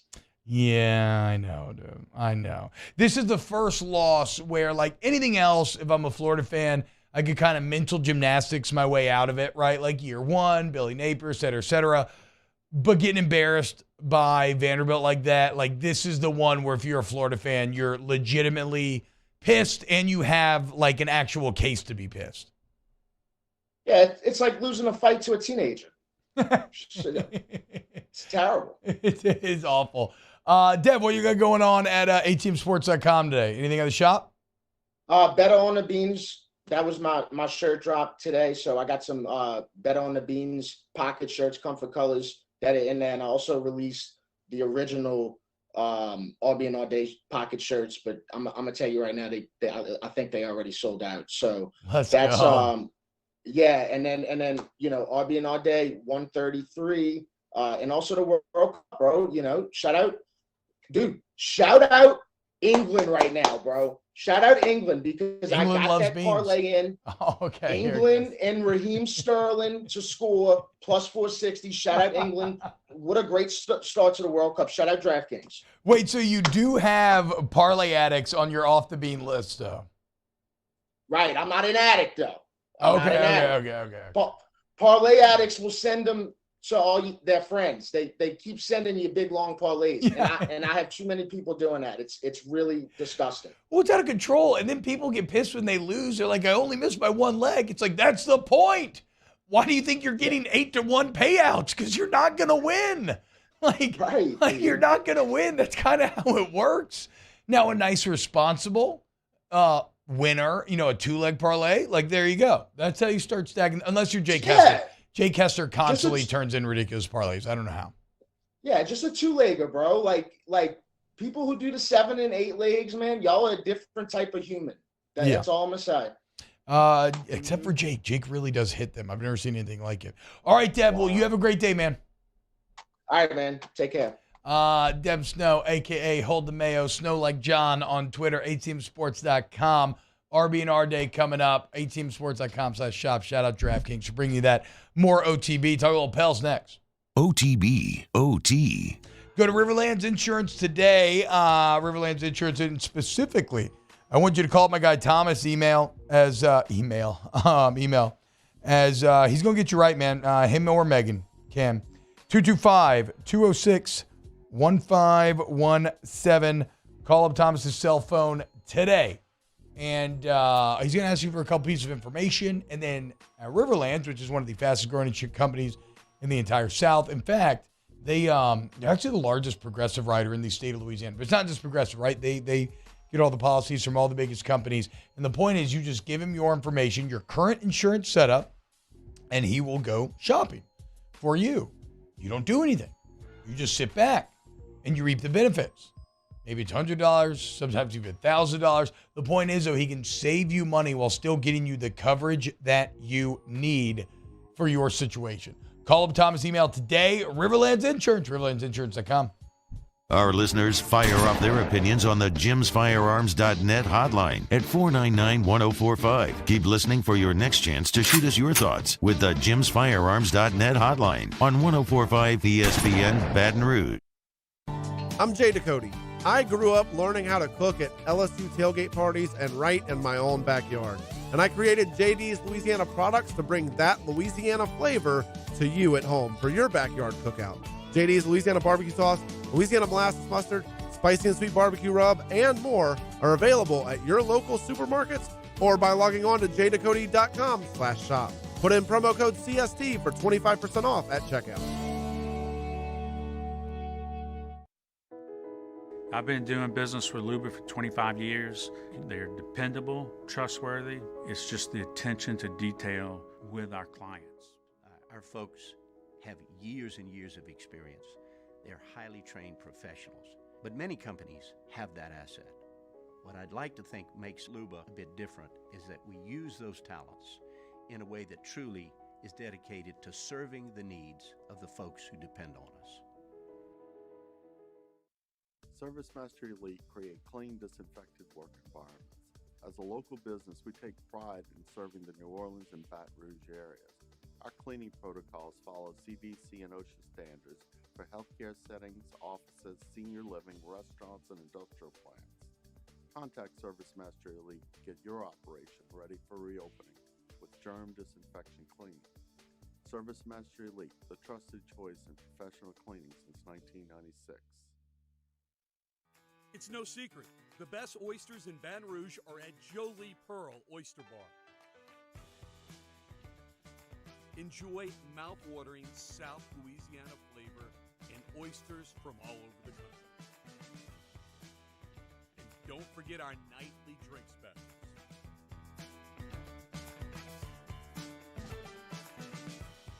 Jolie Pearl Oyster Bar, located in downtown Baton Rouge. Eli's always been into grilling. It took us a while to see it, but the signs were there. What are you doing, Eli? I knew grilling was my thing. I have been talking about it throughout my career. Happy with the results? I am. Got the new grill from barbecueguys.com. It performed great. My advice, as I always told my boys, do more of what you're born to do. Barbecue Guys, for those who were born to grill. You want cheese on your burger, Pops? I'll take a little cheese. Crime has serious consequences, but anyone can make a mistake. If you find yourself in trouble with the law, know that you have rights, and it's okay to demand them. The law offices of O.C. Brown are here to protect you and your rights. Felony or misdemeanor, DUI or drug charge. No matter what crime you're accused of, you still have rights. Let the law offices of O.C. Brown uphold them. Call 225-343-1111. Your law firm. Join us for a Monday edition of Hunt and Hill. React to the Saints and Rams, LSU UAB, and the Tiger basketball squad down in the Caymans. Hunt and Hill, 1 to 3 weekdays, 104.5 ESPN, Baton Rouge.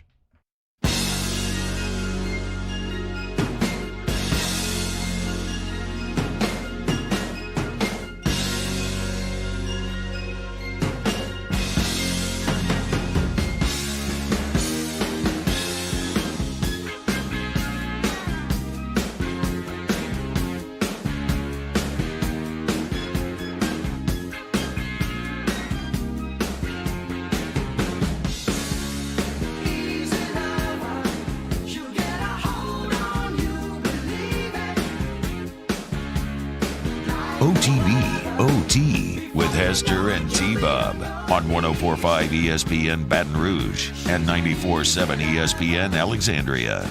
Yo, what's happening, y'all? Welcome back. T-Bob, Mario, Danny hanging out with you today. Missing Jake. He's out in Cali. Had to watch his Bush League Bolts lose to the Chiefs once again. It's every time with this Chiefs team right now in the Chargers. Just a brutal time to be a Chargers fan. Mario, give me a couple thoughts on tonight's Pelicans game.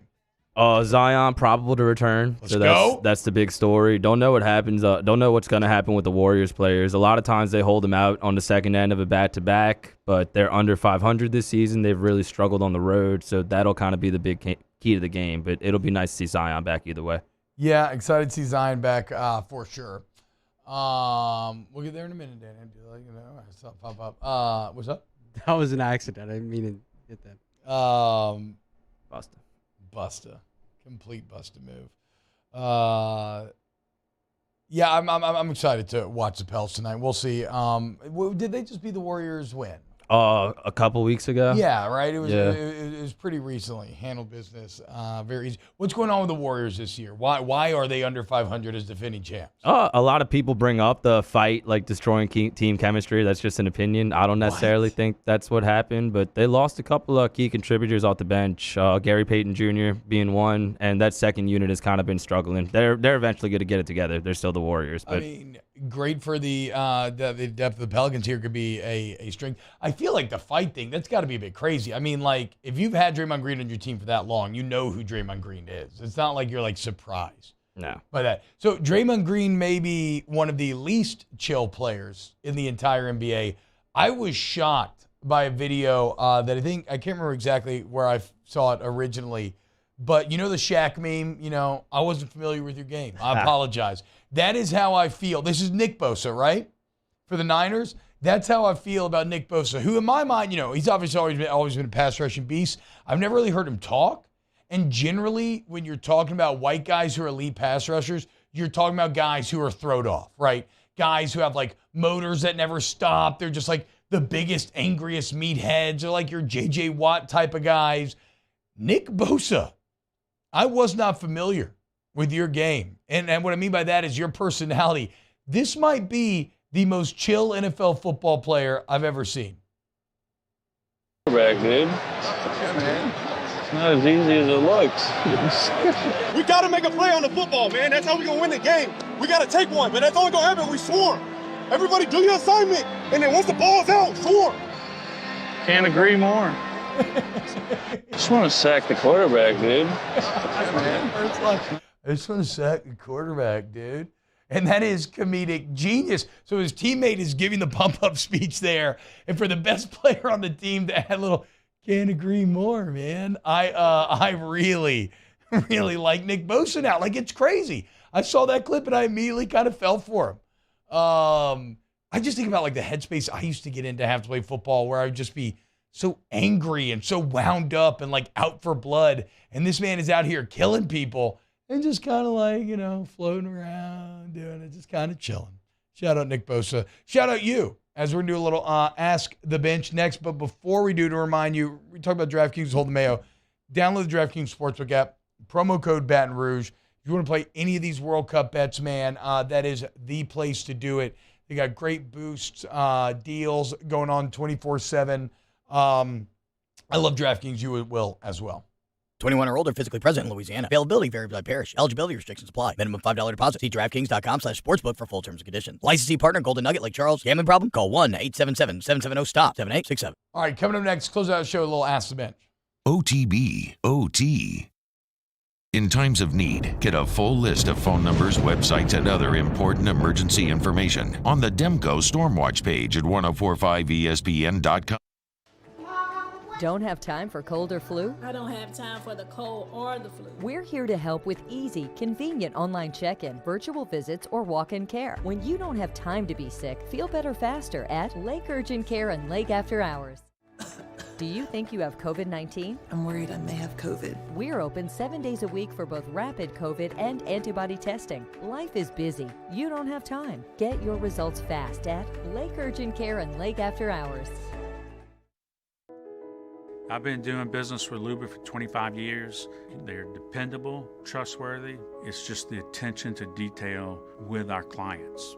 Our folks have years and years of experience. They're highly trained professionals, but many companies have that asset. What I'd like to think makes Luba a bit different is that we use those talents in a way that truly is dedicated to serving the needs of the folks who depend on us. There it is, the extra mile, on the border of expected and extraordinary, for those willing to go further, like vans customized for work or play, with safety and tech to keep you connected, supported by a 5-star sales, service, and finance team, and backed by the 1-star you know.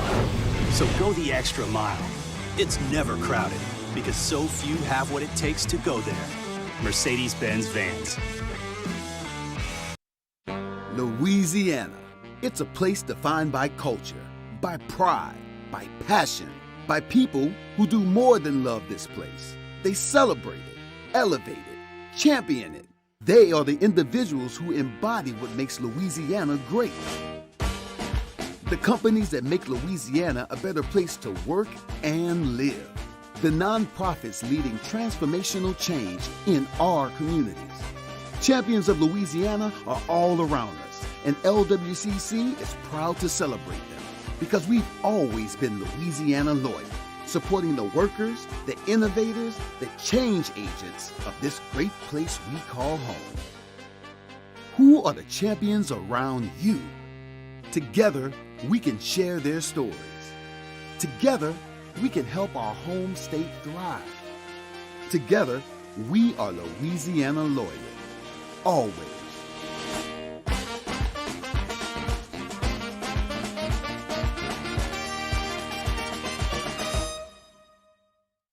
Service Mastery Elite create clean, disinfected work environments.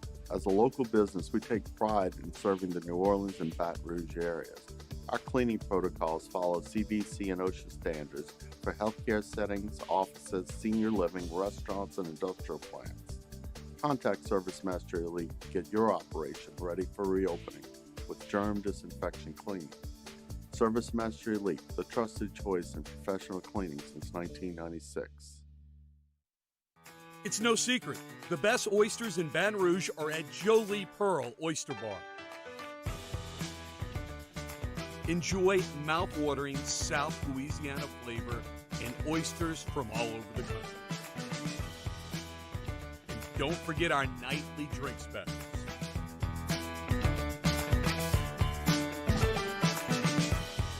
Jolie Pearl Oyster Bar, located in downtown Baton Rouge. Eli's always been into grilling. It took us a while to see it, but the signs were there. What are you doing, Eli? I knew grilling was my thing. I have been talking about it throughout my career. Happy with the results? I am. Got the new grill from barbecueguys.com. It performed great.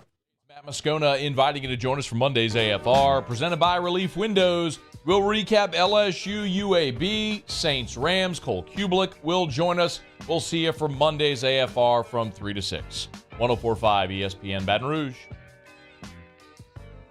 OTB OT with Hester and T-Bob on 104.5 ESPN Baton Rouge and 94.7 ESPN Alexandria.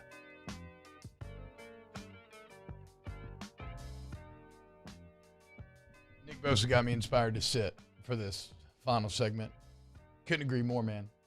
Do a little Ask the Bench, brought to you by Cold Curse Light, Busy Hotels, Blue Moon Light Sky Citrus Suite. Also, my hanging of the Christmas lights yesterday, brought to you by the 3 delicious Curse lights that I enjoyed over the couple of hours to just take away some of my fear of the ladder, but not put me at a point where I was at risk of falling down. No, Danny, I was saying big news out of Disney. Bob Iger coming back as CEO. Bob Chapek out. That just happened in 2020, that switch. And now it's back. I don't know enough about the industry to give you any great interpretation of it, but I'll know more by tomorrow. Trombone Boy 981 says, shout out to all those that froze their ass off at Death Valley Saturday night. I completely agree, man. If you went to that game, you are a real one, and the players thank you. Murder Draft. This is some sad news, man. This is Ask the Bench. Favorite Power Rangers memory, of course, Jason David Frank, who was Green Ranger, Tommy the Man, White Ranger. He was just really cool growing up. He's a staple of the kind of Comic-Con circuit. He committed suicide over the weekend. And so rest in peace to Jason David Frank. My favorite memory was just the Green Ranger. He was so badass. He was so insane. He was constantly stealing on the Power Rangers. Jason David Frank's a legend, man. For sure. Hashtag Ask the Bench. Wait, what? Why was he? I never really watched the Power Rangers. Why is he multiple? I know. I only okay. So I'm drawing just from childhood memory. Green Ranger was a bad guy that I think Rita was controlling, and I think when they freed him from control, he became a good guy, became the White Ranger. I don't recognize all those later iterations. But bro, the Power Ranger lore goes deep. I mean, there's comic books, there's a ton of Power Rangers lore. So I don't know. But he's obviously been a ton of different incarnations. I think that last one looks like it's probably from the Power Ranger dinosaur movie, which I vaguely remember. I don't know. I used to have that White Ranger sword though, and it was sick. Hashtag Ask the Bench. Have you all watched Spirited on Apple TV yet? Ryan Reynolds, Will Ferrell, pretty good Christmas musical comedy. Definite watch. Maybe not much an instant Christmas classic. I'm down for that, dude. I love musicals. I like musical comedy, and I love Will Ferrell and Ryan Reynolds. I'm absolutely in. I saw Spirited Away the other day. Great movie. Actually, if you saw my little cozy gumbo parlay from this weekend, which ended up hitting, by the way, the song in the background is One Summer's Day from Spirited Away. Was that your first time seeing it, Mari? No, I saw it as a kid. I know it's widely acclaimed, very weird storyline, people turning into pigs and whatnot, but it was just on and I watched it. Studio Ghibli. I am shocked that you watch it. I do not find Miyazaki's kind of dreamlike story writing up your alley. Sometimes I am unpredictable. So you liked it though? Danny knows. Yes, I did. It was good. It was well made. Yeah, I mean, it's beautiful animation, dude. But that's Studio Ghibli. They're incredible. And I don't know if it's Ghibli or Ghibli. I apologize. Will Spencer Rattler have a great performance against Clemson? Again, probably not. I'm going to fade him because you could fade him all year. Who you can never fade is Rejuve Me Medical. Or if you find yourself fading, you go to RejuveMeMedical.com. Go into Rejuve Me, whether you're in Metairie, Baton Rouge, whatever, New Orleans, and basically get your labs drawn and see what your body's saying, maybe HRTs you. If you go into Rejuve Me, ask about metabolization optimization, okay? You're going to love the way that it affects your body. Ask the bench, if Jacob never returns to San Diego, do you go solo or promote Mario, or does Mario within hatchet length away scare you too much? Yeah, I mean, I'm probably a little worried I might get got. No, if Jake never comes back, I don't know. We'll promote Danny and make Danny be the permanent co-host of the show. Force Danny to talk constantly. Rohit Calva saying Spirited Away is my favorite movie of all time. It's excellent. I love all the Ghibli classics. My Neighbor Totoro, Spirited Away. Oh, why am I blanking right now? What's the one with the witch? It's really good. Huh. Howl's Moving Castle's great. I mean, they're all great, dude. Shout out Hayao Miyazaki. See you tomorrow. OTB, OT. Most overrated Thanksgiving dish? Pumpkin pie. I'll say stuffing. Oh, okay. I'm kind of with you on that pumpkin pie. Pumpkin pie is like a 5 out of 10 for desserts. You know it's a 10 out of 10, and don't take my word for it. Go look at the online reviews. AccuTemp of Baton Rouge. AccuTempBR.com. For real. I mean, the online reviews are incredible. Like, if you think you can't trust me because you're like, T-Bop, you're being paid for this advertisement. I get that, okay? So don't trust me. Go look online. And then if you have any AC, heating, or electrical needs, schedule AccuTemp and see what I'm always talking about, what everybody's always talking about, because they're literally built from the ground up with the ethos of, service to the highest degree. But it's not just lip service. They live that. They walk that walk. You will be blown away when you deal with AccuTemp. And then if you really love it, you ask about things like the Star Club membership, where they stay on top of your systems, make sure it's good to go. Go to AccuTemp Baton Rouge, AccuTempBR.com.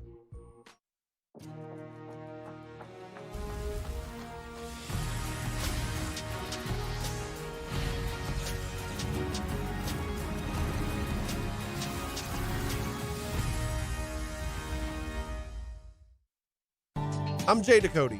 I grew up learning how to cook at LSU tailgate parties and right in my own backyard. And I created JD's Louisiana products to bring that Louisiana flavor to you at home for your backyard cookout. JD's Louisiana barbecue sauce, Louisiana molasses mustard, spicy and sweet barbecue rub, and more are available at your local supermarkets or by logging on to jducote.com/shop. Put in promo code CST for 25% off at checkout. I've been doing business with Luba for 25 years. They're dependable, trustworthy. It's just the attention to detail with our clients. Our folks have years and years of experience. They're highly trained professionals. But many companies have that asset. What I'd like to think makes Luba a bit different is that we use those talents in a way that truly is dedicated to serving the needs of the folks who depend on us. Crime has serious consequences, but anyone can make a mistake. If you find yourself in trouble with the law, know that you have rights, and it's okay to demand them. The law offices of O.C. Brown are here to protect you and your rights. Felony or misdemeanor, DUI or drug charge. No matter what crime you're accused of, you still have rights. Let the law offices of O.C. Brown uphold them. Call 225-343-1111. Your law firm for a lifetime. Want more customers? Running Boards Marketing can help you get their attention. Imagine your brand's message on a giant LED billboard truck that can't be skipped and is nearly impossible to ignore. Running Boards Marketing is the leader in effective and affordable advertising on digital mobile billboards, which are 2 times more effective than traditional billboards. With a 97% recall rate, you'll leave a lasting impression with your customers. Visit us online at runningboardsmarketing.com so we can drive your message to where the people are. Gulf Coast Office Products is a nationally recognized Savin office equipment dealer based right here in Louisiana. Over 100 employees strong, Gulf Coast has the boots on the ground to support all vertical markets, from education, engineering, legal, and finance. With the latest in office technology, from desktop to production segment units, Gulf Coast and Savin have the perfect fit for you. Call 225-756-2644. That's 756-2644 for Gulf Coast Office Products. There it is, the extra mile, on the border of expected and extraordinary, for those willing to go further, like vans customized for work or play, with safety and tech to keep you connected, supported by a 5-star sales, service, and finance team, and backed by the 1-star you know. So go the extra mile. It's never crowded, because so few have what it takes to go there. Mercedes-Benz Vans. ServiceMaster Elite create clean, disinfected work environments. As a local business, we take pride in serving the New Orleans and Baton Rouge areas. Our cleaning protocols follow CDC and OSHA standards for healthcare settings, offices, senior living, restaurants, and industrial plants. Contact ServiceMaster Elite to get your operation ready for reopening with germ disinfection cleaning. ServiceMaster Elite, the trusted choice in professional cleaning since 1996. Bayou Ford has the new inventory to get you in a new Ford truck or SUV today, or customize your next vehicle just the way you want it. All new Bayou Ford vehicles come with a 1 million mile powertrain warranty. The crew at Bayou Ford is going to do right by you.